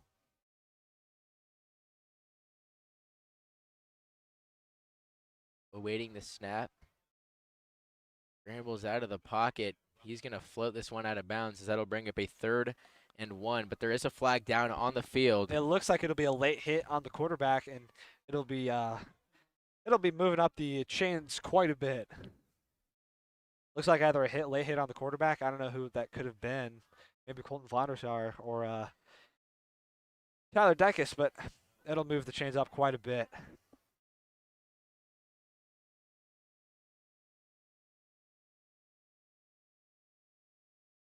Roughing the passer is the official call, so that'll move the Flashes up quite a bit. This Westfield defense now starting to kind of collapse early. Yeah, penalties are really taking over this game slowly but surely. Tutterow, here's the snap. Handoff Jeremiah Smith. He's going to find a hole, but he's going to get tripped up by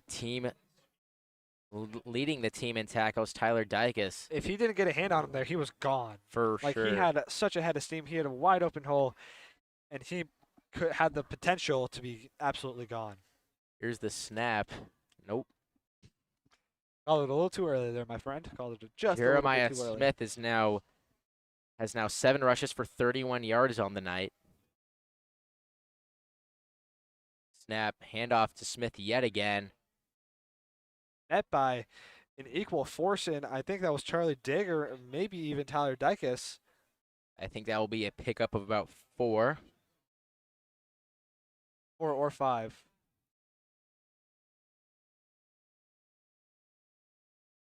Gain of 5 there. That'll bring up 2nd and 5, and they're now inside the red zone. Actually, I guess they were before, but Now. even deeper now. Even deeper, yeah. Jeremiah Smith in the backfield yet again. Jayon Harvey, sorry, and Anthony Coker, or Will McKinley, I'm sorry. Tutterow, great pass deflection by Reese Wire, as this will bring up yet another 3rd and down for Franklin Central. What a play there by the senior. I mean, you cannot ask for a harder effort there. He's been in practice all week. He's been, making these good plays, and he certainly showed what his effort level has been recently on that play right there. Good, clean pass defense, and just a really good stop there for the Rocks. 3rd and 5. Will the Rocks hold them to just a field goal? Awaiting the snap is Tutterow. Big handoff to Smith. He's going to scramble to his right, loft it. Great play yet again by Reese Wire, but he is hurt. He is hurt. Looks very hurt. All right, we're going to go to an injury timeout here. Westfield 21, Flashes 7.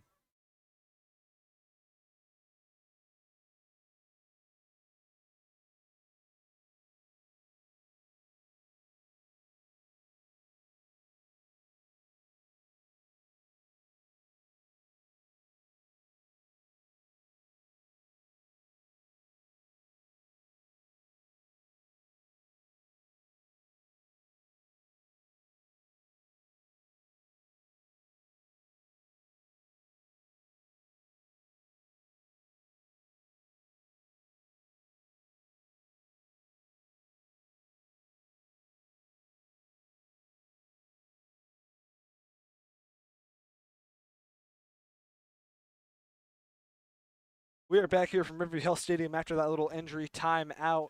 The Rocks made a good stop there. Reese Wire made yet another pass deflection. Really good. Stopped a touchdown even. And now this Rocks defense still has some work to do. 4th and 5. Looks like they're going to keep the offense on the field. And if you're down 14 to the Rocks, it's plays like these and that you're going to have to make and take risks. And they're going to do that just now on this 4th down. Tutterow looking right. He's going to find number 28 for the Flashes. He's going to get tripped up by Jake Good. Number 28 on that play was Frankie Mariquin, who has only seen 1 rush tonight for 3 yards. Set heavy pressure up the middle. The Rocks did. Only had one man. That man was Jake Good to bring him down. And he could have led with his helmet or maybe his shoulder to the stomach and gotten a tighter tackle there. But ankle tackle worked all the same, but just couldn't stop him. 1st and goal from the 8 for the Flashes. Jayon Harvey on the right. Demir Swanigan on the left. Handoff Smith. He's going to find a lane, and he's going to bully his way into the end zone. What a play by Jeremiah Smith. And that'll put the Flashes on the board yet again. 21-13 now, as Jeremiah Smith finds the end zone for the 2nd time for the Flashes.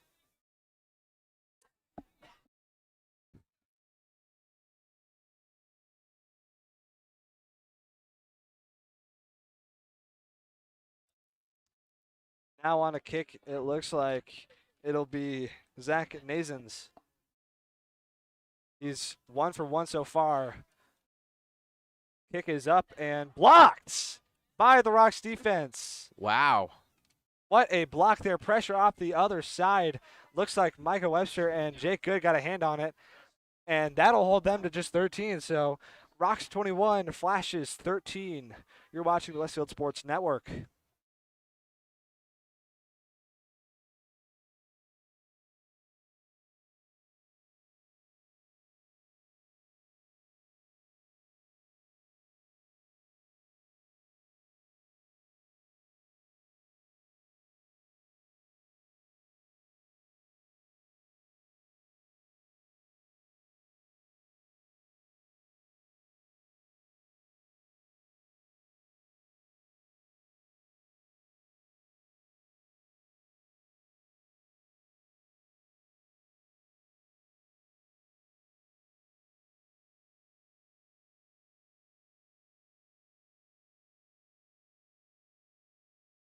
We are back here from Westfield, Indiana.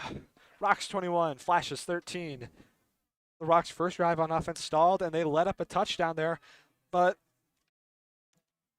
Zach Nazens is now not perfect on PATs for this year. He is now, I believe, 11 for 12. So the Rocks broke that streak up, and now back to kick is Frankie Marroquin.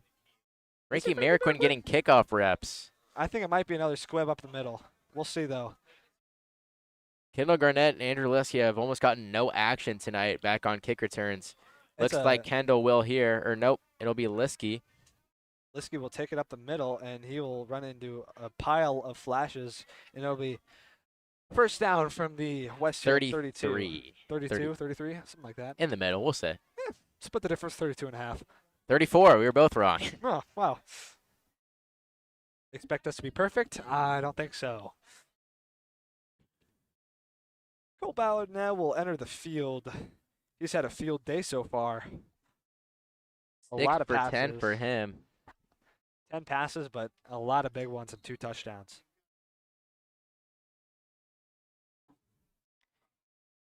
Hand off Garnett. He's going to bounce the outside and get dragged down. Number 85 on the Flashes there on the tackle, Jackson Kaminsky. As that'll bring up second down. 86, I'm sorry. That'll be Taylon Humphrey. What a weird number for a linebacker, right? 86, you would think that would be like a tight end or maybe a guard of some sort, but that's a linebacker. Taylon Humphrey last week, 5 solo tackles and 2 tackles for loss. Cole Ballard had Max Nosler over the middle, but this is going to get broken up by Jayon Harvey. He was right there in coverage. He knew that all day. And this has been all day. And this tight end seam play has been very common for Schlicker in this offense, and it's worked to perfection almost every time. Obviously, the case was not the same there, as this will bring up 3rd and 7 from their own 37. I feel like if you're the Rocks, you have to get this. Even if you have a little bit to go on 4th down, you got to go for it. With the offense in this game, you have to, 100%.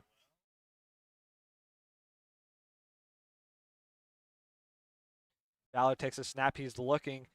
Flush out of the pocket under pressure. He gets the first down. What a play there. Right to the 45. Way to improvise there by Cole Ballard. Good job there by Cole Ballard. Way to improvise there. Like you said, Aiden, he's good on his feet, and when the pocket collapses, you can trust him to get a lot of yards for a first down. That'll get him up to 57 rushing yards on the night.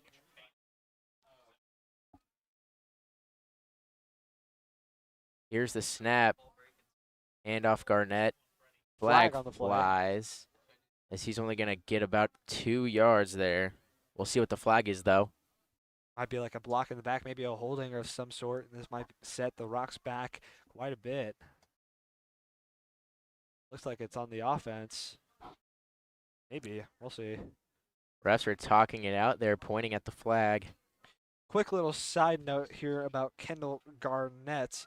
Quick shout out to Bub's Burgers for feeding our boy before the game. He went live on Instagram and was at Bub's, so we figured might as well shout out Bub's in Westfield. I'm assuming that's where he was. It looked like Bub's in Westfield. All my experiences there have been amazing. Great food there at Bub's. Also, Kendall Garnett looks like Kendrick Lamar. Are we not sponsored, by the way? Forgot to mention that. Are we gonna not talk about how Kendall Garnett looks like Kendrick Lamar? No, we're not going to ignore that. If you go to ec.sportsmedia on Instagram, you will see a picture at the end of like a slideshow. It makes Kendall Garnett look like Kendrick Lamar. He even said so himself, so just something to note there. By the way, that penalty was on Westfield. I was right, so it'll be 2nd down and 26. 18-yard penalty there. This will basically restart the drive for the Rocks. Cole with the keeper. He'll get about 6 yards, I would say.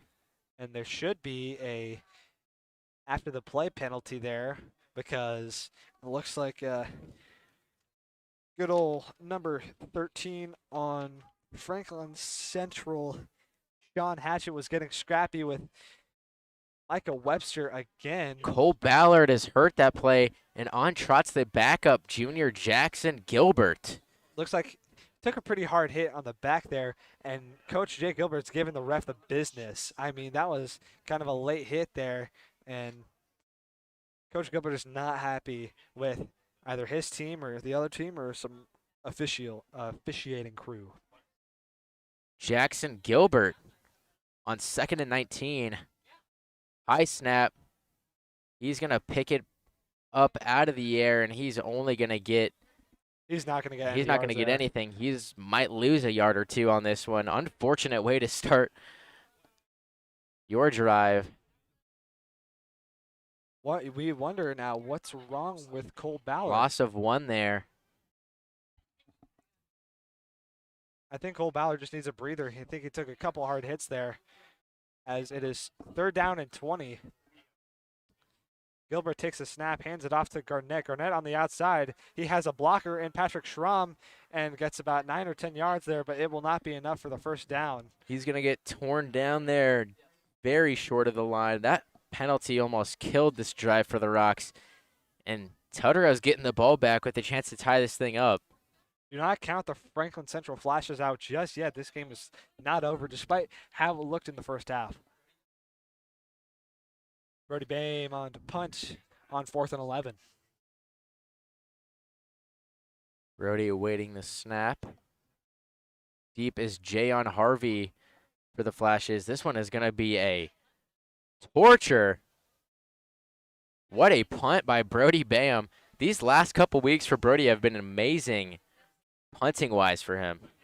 Even on the field goal and extra point part, because he's been perfect on PATs, knock on wood, so far in the past couple weeks, and only missed a couple field goals. So what a job there by Brody Bame. And now this Westfield defense has some great field position, and they have to come up big here. That punt was scraping 60 yards there. Last week he set the school record, as we mentioned, with 76. The last time that Franklin Central was this deep in their own territory, pick 6. Yup. Technically a pick 6. We'll call it that. We'll call it a pick 6. Tuttero back to pass. He hands it off. And that's a wrecking ball at running back there. It looked like it was maybe I think it was Frankie Jeremiah Merrick? Smith yet again. It was. That'll be his 10th carry of the game. They're going to run that hurry up, 2nd and short, 2nd and intermediate, 2nd and 4. As there's a flag. Looked like it was on Franklin Central. Maybe moving a little early. Or it was on Westfield. This will be going forward. Yet another penalty on Westfield, and this is just hurting them Costly defensively. penalties to start the second half here. Especially whenever you had that great field position for your defense. And penalties are just sacking up.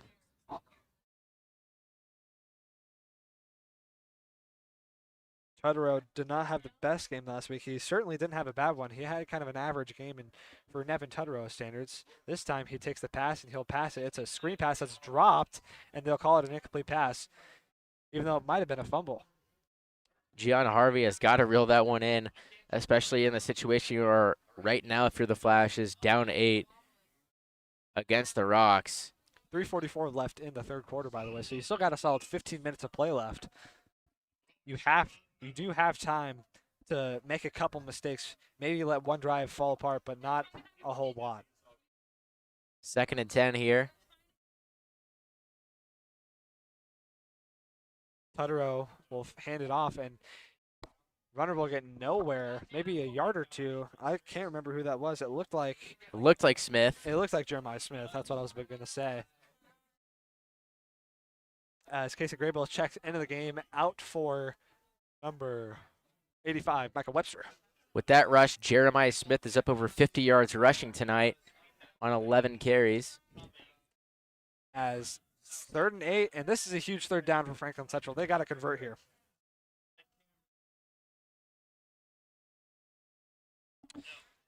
As there's some jumping, and this looks like it'll be on Franklin Central based off the reactions of the Westfield defense. One of their first flags they've gotten all game. They've kept very composed They've this whole kept it game. pretty clean.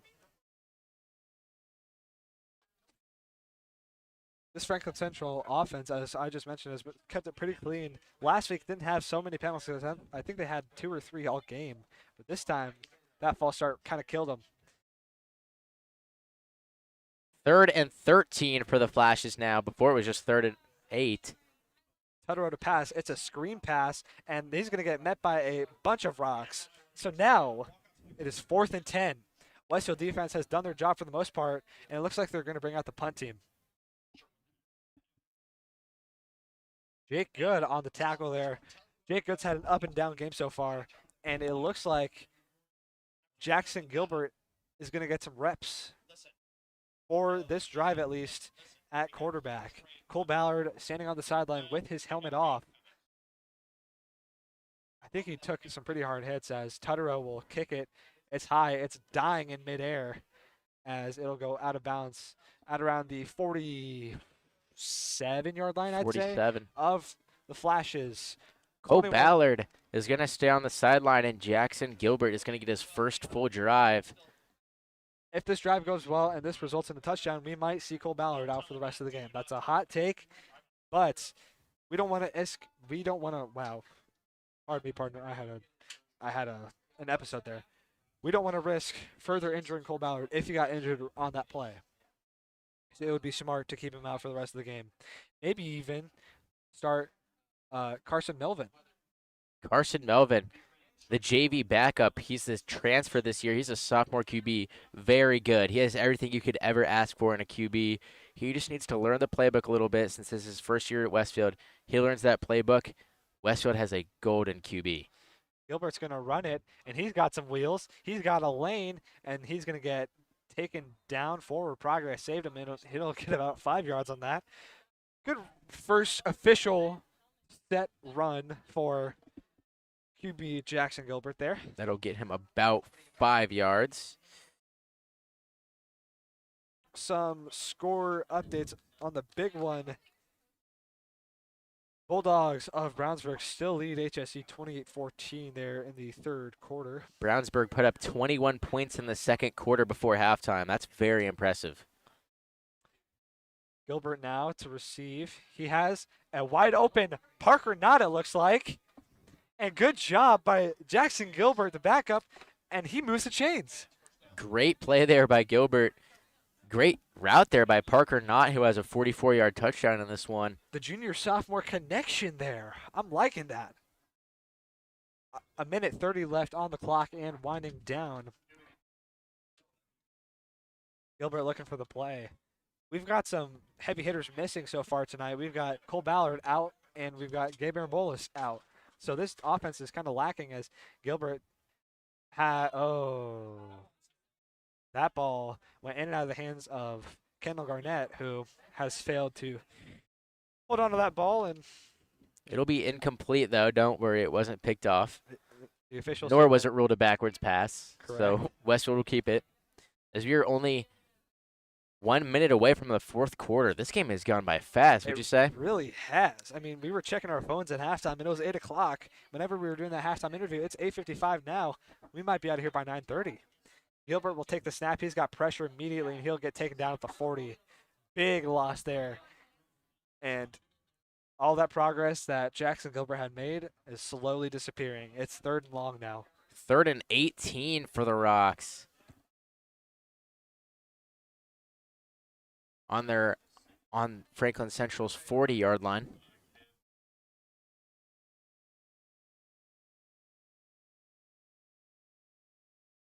Jackson Gilbert has played in about 8 games in his career. It's actually probably been less than that, maybe a little less, 6 or 5. As Gilbert will take the snap and he'll hand it off to Garnett. Garnett will take it on the outside. He'll cut it back up and he'll get about a solid 10 yards, but it'll still be 4th down and intermediate / long.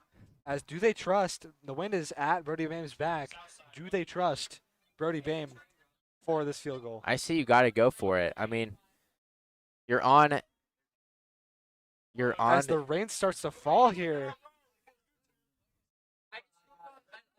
The rain is starting to fall here as a timeout is called by Coach Gilbert. 5.6 seconds. It's windy and rainy now. Wow. Here in Westfield. We didn't expect this. We expected some wind and some cold temperatures, but the rain just adds a whole nother level of complexity. Update here, Brody Bayham is practicing his kicking stride, so it looks like they're going to try and go for the 40-yarder with Bayham. A little bit of a score update here in the HCC. Fourth quarter, Fishers 37, Wow. Zionsville 0. They're Blowout running away there. with that. That's mercy rule now. 35 points is the mercy rule. They're mercy ruling them as well. Noblesville 35, Avon 34. That's a tight game. I'd say that's game of the week. You would think that Brownsburg HSC would be the game of the week, especially in the conference, but no. We have two potential game of the week Games. Candidates. games of the week. I mean, that's just wow. Update on Reese Wire, who went down earlier. He's sprinting down on the sideline, working that leg out with the trainer. Brody Bayham now on to attempt what it looks like a 49-yard field goal with the wind at his back. The wind is heavy from the left hash. This will be 47. an interesting one. 37, yeah, about a 42-yarder it looks like. How deep is the end zone? Is it 10 yards? It's 10 yards. Okay, from where it's being held is the 39. So I would say that's a 49-yard field goal. Regardless, this is a huge kick for Brody Bayham. Snap, hold, kick up, and it is good! Right down the pipe, and Brody Bayham is electric. He made such an amazing kick there, as that will elevate the Rocks' lead 24-13 with 1 second left if the Rocks defense does their job. And Westfield gets, I don't know, let's say another field goal or maybe even a touchdown. This game could be over. Brody Bayham, huge field goal there. That puts the Rocks up 2 possessions, which is huge in a game like this. You lose your starting quarterback. You have to rely on defense in this one. And now that Brody Bayham gave the defense a little bit of a cushion, it's going to be a lot easier for the Rocks to walk away in the win column in this one. Man, it is kind of starting to come down here. It's sideways raining. It's just a little rainy as there's a 4 students in the Franklin Central student section waving their flashlights. making some They're having- noise. They're having a good time. Respect for that. Respect for the 4 students that showed up for Franklin Central. You know, they're really diehards. We haven't seen a lot of student sections here at Westfield in the last couple of weeks. They played Avon, and it was a little bit of a chilly game, and no one really showed up for that.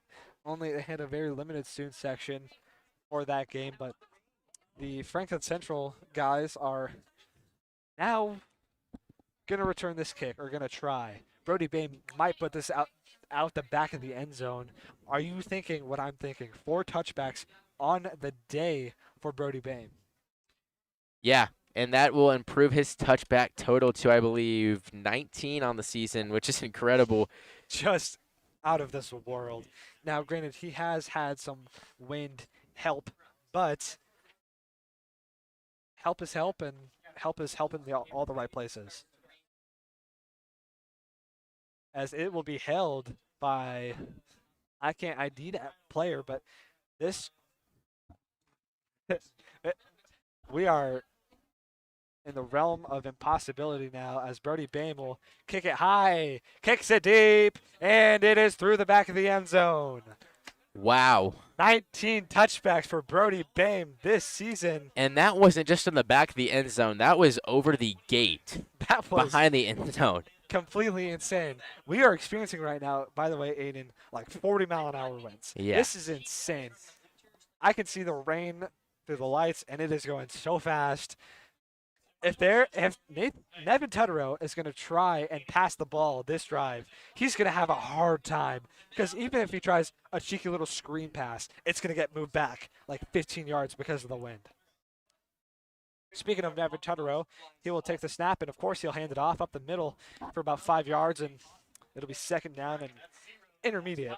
Looks like Jeremiah Smith yet again. As that will end the third quarter, I should say.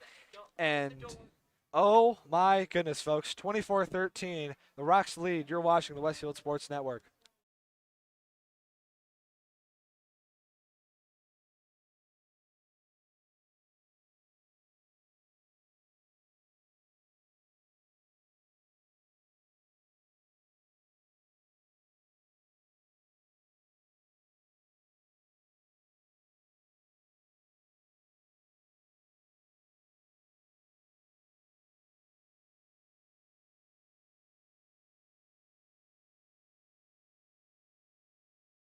We are back here from Riverview Health Stadium, a rainy, windy Riverview Health Stadium. Just some 6A score updates for you. Let's see here if my MacBook will load, generously donated by Mr. Brunt. Ben Davis leads North Central 21-6. Carroll leads Fort Wayne 17-8. Lawrence North leads Pike 28-12. Zionsville has officially gotten on the scoreboard 37-7 in the fourth quarter there. I don't know if Max Preps hasn't updated or anything, but Brownsburg is still leading HSC 28-14. That might be the conference right there. And one last score here, Carmel 27-0 over Lawrence Central in the fourth quarter. Also, Center Grove is running away with that game against Cathedral, 29-13. Tutterow in the shotgun to start off this fourth quarter. Handoff, Jeremiah Smith. That's going to get about 2 yards, I would say. And As it'll that'll be set third up down and short. that'll set up a third down and short.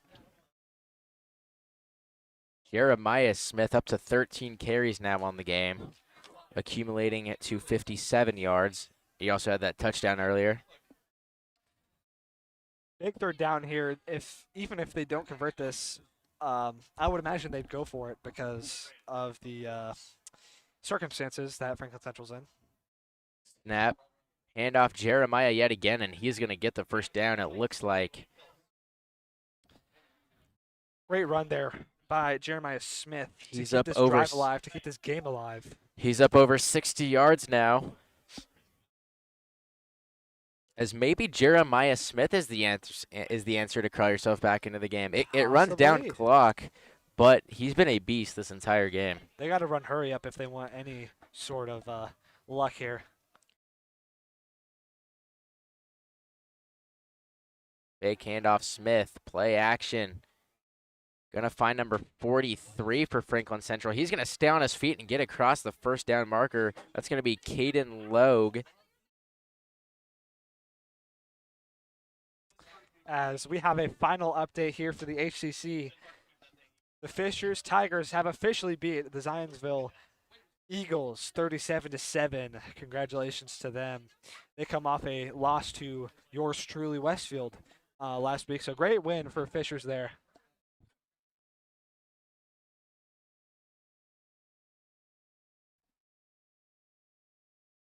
Snap, handoff Jeremiah Smith. He's gonna go nowhere. They'll give him a yard. Good stop there for the Rocks defense. They really need these early stops in a possession, in a drive, in a first down, and a fresh set of downs. They really need these stops so that they can create momentum for themselves and not let up any big plays along the road. And Jeremiah Smith is working, but you're running down way too much clock. You're We're down already double. at 10 minutes. You're down double digits. You're running down the clock. We're already under 10 minutes left. And if you want to win this game, I feel like you have to pass it. That's the only answer. Over Tutterow. top. No Wow. clue who he was going for there. Looks like the intended receiver was Jayon Harvey, but he's going to loft that one. Even if he hit him in stride, the wind took that ball and ran with it. I mean, this wind tonight, we've been talking about it all night. It might get a little annoying for some people, but this wind is very much a factor in the passing game, in the rushing game, in every part of the game, even special teams. 3rd and 9 for the Flashes. Huge play so far. Here's the snap. It's going to be a pass. Pump fake. Rolling right. Dropped by Demir Swanigan. Something like that. Either one works. Swanigan. We'll go with that. And now the punt team will come on for Franklin Central. Nevin Tutterow on to punt. And Liskey's backing up all the way back to the 20, maybe 15-yard line, maybe even 10. 15-yard line. Wow.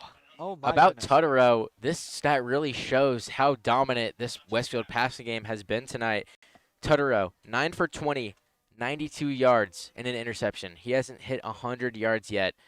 And if you want to beat Westfield, I feel like you have to have quarterbacks passing for over 150, maybe 200 yards. As that punt went deep onto the sidelines. And now Jackson Gilbert will be back, I think.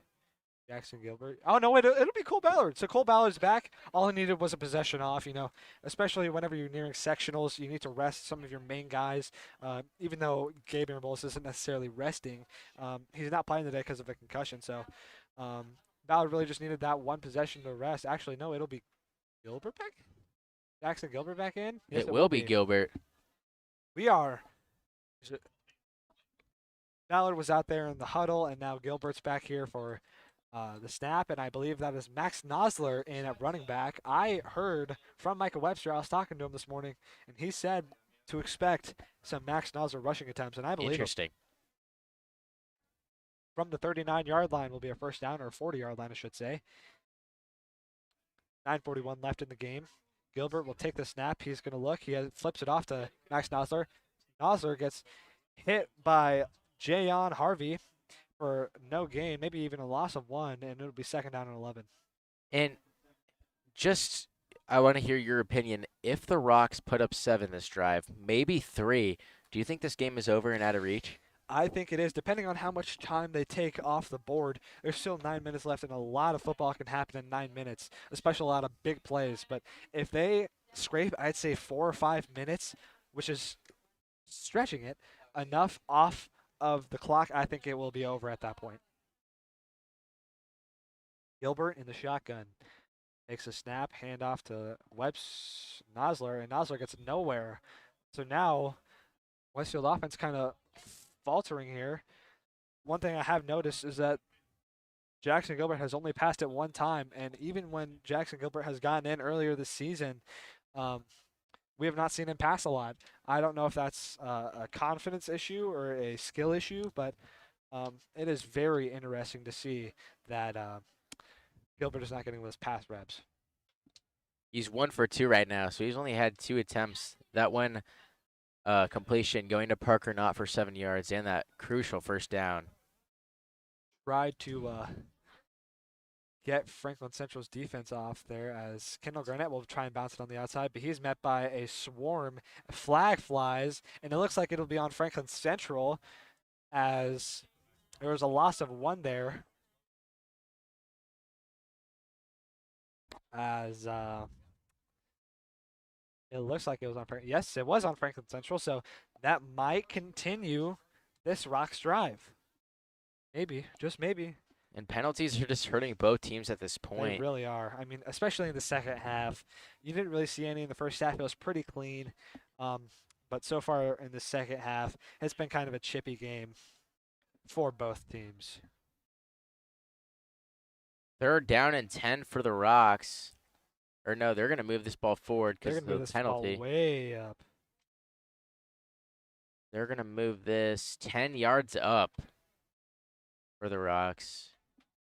Believe that will make it an automatic first down. If Yes, not, it will. It if- should. I think it will. Yes, it will. Automatic first down as that moves the chains 15 yards actually. I can't remember what the penalty was, what the exact penalty was. Yeah, personal foul. So it must have been a personal foul since it was It had to 15 be, yeah. yards. Jackson Gilbert awaiting the snap here. 8 minutes even left in the game. Handoff Garnett.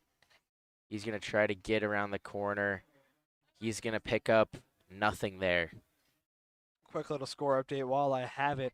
Noblesville 43, Avon 34. That Noblesville offense hugging and chugging on that ground. I mean, I can imagine they maybe have a pass play thrown in there, but they're mostly a run-first offense. And great job there by Noblesville to be leading like that, especially in a close game against Avon. Close, high-scoring game. A That's close, high-scoring game. one of the highest-scoring games don't we've see a had run- so far. You don't see a run-first offense in many high-scoring games, but I mean, you see Westfield's game against them last year, and this game.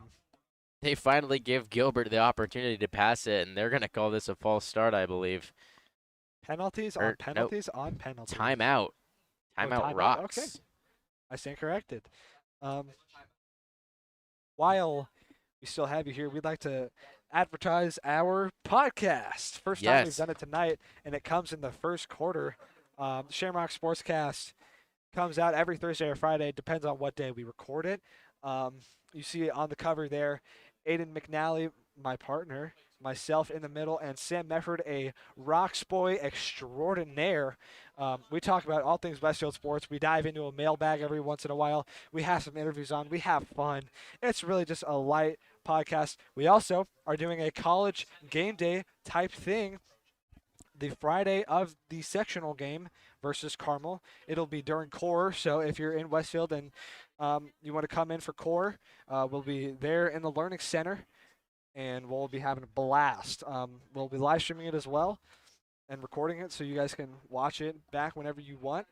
It's going to be a good time. It really will be a good time. It'll be awesome. We have some surprises in store for this, but now it is 2nd and 10 for Jackson Gilbert. Here's the snap. Hand off Garnett yet again. That's going to go nowhere as well. 4 straight carries with 0 yards for Garnett.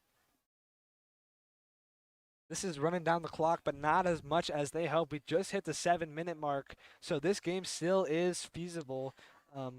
I think you go for at least one pass play here and try and get it a little bit downfield, and maybe go forward on 4th and 1 if you wanted to maybe, I don't want to say ice the game, but ice a first down and maybe take a lot of time off the clock. That's what I would do if I were Coach Jake Gilbert. 3rd and 10 for the Rocks now as we're... I have no clue what's going on. Or confusion with officiating. Yeah. We have these types of things. It seems like every game, home and away, is high school football. Don't expect everything to be perfect. They added 6 seconds on the clock now. 3rd and 10 here for Jackson Gilbert. Max Nosler in motion, I should say. Looks like we're going to try and get him offsides here. Is plenty of time on the play clock, and they're just going to try and let that run down as much as possible. I like the initiative here by whoever's calling the plays. I don't know if it's Coach Gilbert or Coach Schlicker or something like that. 3rd down. Gilbert, fake handoff to Garnett. Taking himself. He's going to get about 2 there. As this will bring up 4th down, and I think Brody will come on to punt here. Yes, Brody Bain will come on to punt. Got 30 seconds on the play clock, so they're going to try and wind it down to like the 5:45 mark, I should say. Yep, Brody Bam is on to kick now. He's standing at about the 45. Well, he'll kick from the 45. Yes. If this is a touchback, 55, just a casual, 55-yard punt. Into the wind, too. This one is high, it's deep, it's dying a little bit, and it's going to be down inside the 10. Nice. What Great. a punt by Brody Bam. Bam has just been on a tear, and just the kicking game and the punting game for the Rocks. As Dylan Thieneman is on the field. He was inactive the last few weeks. He's been in, though, tonight, and he's made some pretty good clutch tackles, hard tackles, trying to get him back in game flow before sectionals versus Carmel. Also, Reese Wire back on the field there lining up. Great to see him back. I mean, he had a nasty injury on the goal line here just, I'd say, no less than 30 minutes ago, and he's back in the game. 1st and 10 for Tutterow. Back down deep inside their own 10-yard line with 5:35 remaining. Handoff, Smith. He's going to get met by Sam Toney, and that'll get Smith about 6-7 yards there. Micah Webster also there on the tackle. He is the one that made initial contact. Smith now has 70 yards on the game. As I'm surprised they're not running hurry up right now. Yeah, you got to be more urgent. Only 5 more minutes left, down 11. That makes me think they're plotting a big old pass play. Looks Tutterow. like a screenplay. Lennox Williams jumper for joy in the backfield. He's going to Tutterow just has to throw this one away. Coach Gilbert mad about something. wants a penalty on something. Tutterow was very much pressured there. The Tutterow original, now Tutterow is now a shaky 9 for 21 on the night. ooh, worse than last week. His 17 for 32, which was solid, all things considering. And the clock will stay at 4:55. So hopes diminishing here for this Franklin Central team is it'll be 3rd and 3. And if you don't get it here, you got to go for 4th down. You have for to. sure. I mean, it is a must. You're in a desperate situation. The ref's now talking about something. This has happened once in every broadcast where the officials for the IHSCA have had some discrepancies, and Coach Gilbert now talking it out with them, and now they've figured it out. So let's take it back to play-by-play. Jeremiah Smith on the carry. He's going to get met by Tyler Dykes, it looks like, And that'll give him along with first down. Dylan Thieneman, and that'll be just past the first down marker, and that's going to move the chains for the Flashes. Congrats to IMG Academy for winning 55-0 over the American Collegiate Academy. 1st and 10 for Tutterow. 4:45 left in the game. Goodvine with immediate pressure. Great play there, broken up by the senior Dylan Thieneman, and that is a huge play He is for the senior. electric. He is so energized after that play. He's been wanting to make an impact on this Rocks defense ever since he was injured. He's been working his butt off, and now he's finally back a part of this Rocks defense, and he's done so much tonight. It is just crazy. 2nd and 10. Expect a few more passes here from the Flashes. Never mind. Jeremiah Smith on the carry. That'll be about 5. I love that, Aiden. Expect a few more pass plays as there's a run. As there's another handoff. And I just don't really get why they're running so much. I mean, there's only 4:30 left. Here's another run, but it's broken up by a flag here. Is it's going to be a false start on the offense? This is going to move back. 3rd and 9 now for the Flashes, making it a lot tougher for Tutterow and Smith here. A little score update here. Avon's back in it. Wow, 43-41. What a high-scoring game. 84 points in that game. It's got to be a fun one over there. It's got to be a fun one over there in Noblesville tonight. Just across town in Noblesville.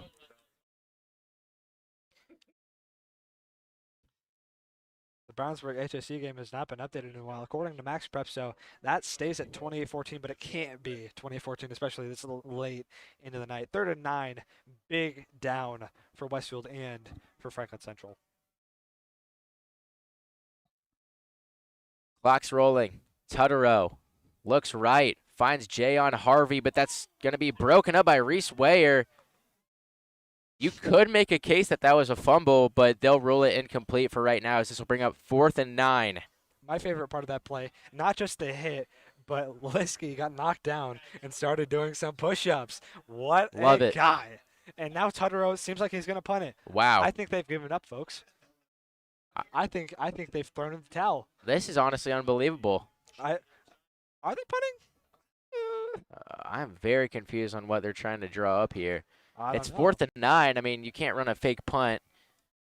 I If feel I like were it's Liskey, got to I be. would- You see Liskey on the far left of your screen. I would come back in at least a little bit, just in case they actually ran a play, like a pass play or something, as they're going to call a timeout and talk this over. 4:15 left in the game. 4th and 9 on their own 15-yard line. You're watching the Westfield Sports Network.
back here in Westfield. Sorry about that, folks. 4th and 9 here on their own 20. And it looks like the Flashes are in punt formation. This is just in 11 minutes ago. The Royals are leading the Bulldogs 31-28. They came back. They were down 28-14 going into the second half, but now they have taken that over. 17 unanswered points for the Royals. Good for them. And that game does decide who wins the HCC. The Rocks, despite the result of this game or any other game, have locked up third place. They did that with a win last week over Fishers. The only real game that matters this week in conference play is that one, the Brownsburg HSC game. And the HSC, with 6 minutes left in that game. Oh, looks like this is going to be out on top. They are going to punt this off. Andrew Liskey back to return. Knuckleball punt. He's going to pick it up at the 30. He's going to go right, and he'll be brought down at about the 49-yard line, as it looks like they'll sub out Gilbert and officially put Cole Ballard back on the field. I don't think that's the case. I do not think that is the case. There's 4 minutes left. Never mind, I believe. I don't know. They're both out in the huddle right now. It's kind of hard to tell who they're going to put out there. I think they're going to try and just a quick little update. 2 seconds ago, HSC blocked a potential Brownsburg tying field goal. Wow. With a minute 26 left.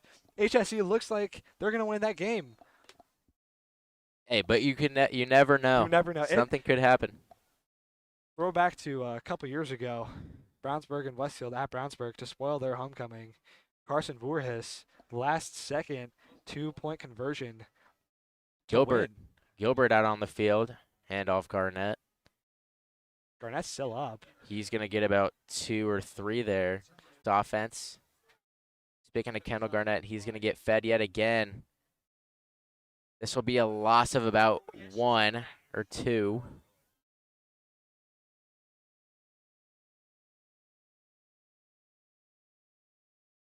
As we'll have a third down here. There's 2 minutes left, assuming you burn some time with this this play here. You'll have about 2 minutes left. In an 11-point game, I don't see Franklin Central winning this. No. Some interesting facts here while we wait for the play to start. Westfield has never lost to Franklin Central. Yeah. Since their first meeting in 2018, they have not allowed more than 28 points, and that holds true tonight. It's a defensive battle, as a timeout will be called by head coach Jake Gilbert. 24-13, 2:27 left. Westfield trying to end it, put the nail in the coffin. You are watching the Westfield Sports Network.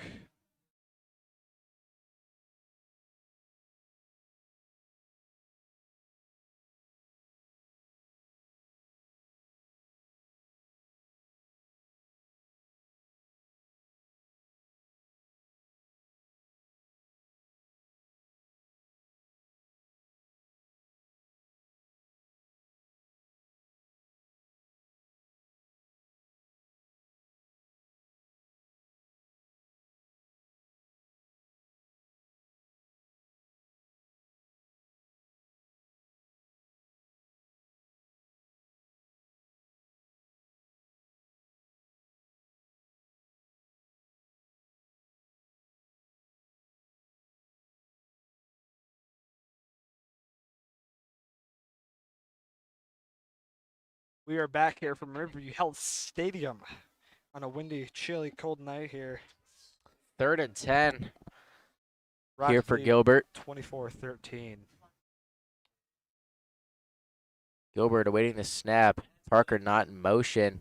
It's going to be a Parker not wide receiver screen. He's going to get the ball. He's going to make a few miss. Flag flies. He's going to get about 7 on that one. We're going to have to wait to see what the call is, though.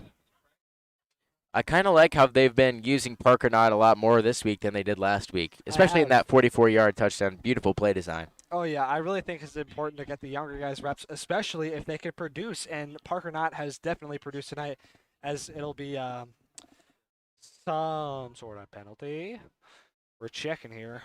It would be like a 4th and 2 if they would have declined the penalty. Refs having a word with the Franklin Central coaches, which makes me believe it's on Franklin Central. Yeah. As of right now, that was a 7-yard gain. It'll set up 4th and 3. Franklin Central has had a rough couple weeks. Franklin Central played 8-0 HSE last week, soon to be 9-0. They played us this week, who's 5-3, and 7-1. And now they have Center Grove. That dynasty, that 7-1 team in sectionals. The combined record of 20-4 is the best string of records they've played all season. Wow. So, they might Tough have way to end out the season if you're Franklin Central there. They had a good start to the season. They beat Perry Meridian 37-7, very convincing. Wow. Just haven't produced so far this season. As this flag will be on Westfield, so it's going to come back about, 13 yards. All right, we have some finals here. Noblesville defeated Avon 43-41. What a game that was. Wow. And HSE are your HCC champions. Congratulations to Hamilton Southeastern. They beat Brownsburg 31-28. What a game. That's number 1 and 2 in the state. Now I think HSE is top dog in the state. It helped that it was a home game. And I cannot wait to see what CB10 Media and all the other content creators over at that game tonight will create, because I want to see those highlights. I think that'll be the first game that comes on Anthony Calhoun's little segment on the 11 o'clock news. And I was gonna say, what a game to be at if you're if you're a fan of HSC. That blocked field goal to tie, that must have gone electric. 2 minutes, 18 seconds left. Westfield up 24-13. You're watching the Westfield Sports Network.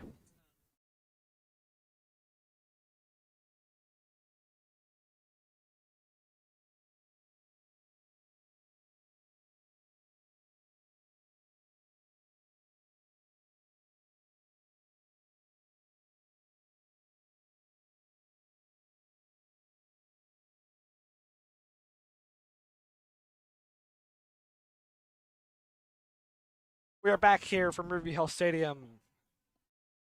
3rd down and very long, about 21 here for Jackson Gilbert. As he'll take it himself up the middle, and he's got a high game, and he'll get about 10 yards out of that. What a run there by Jackson Gilbert. That'll give him 8 rushing yards on the day on 5 carries.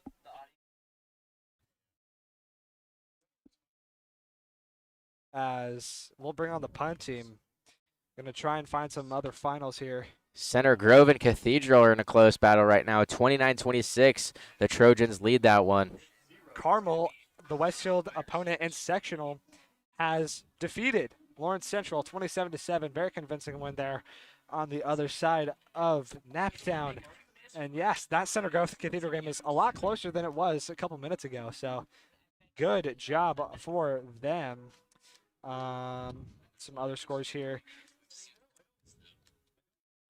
I mean, Ben Davis leads North Central 42-6. I'm not surprised by that at all.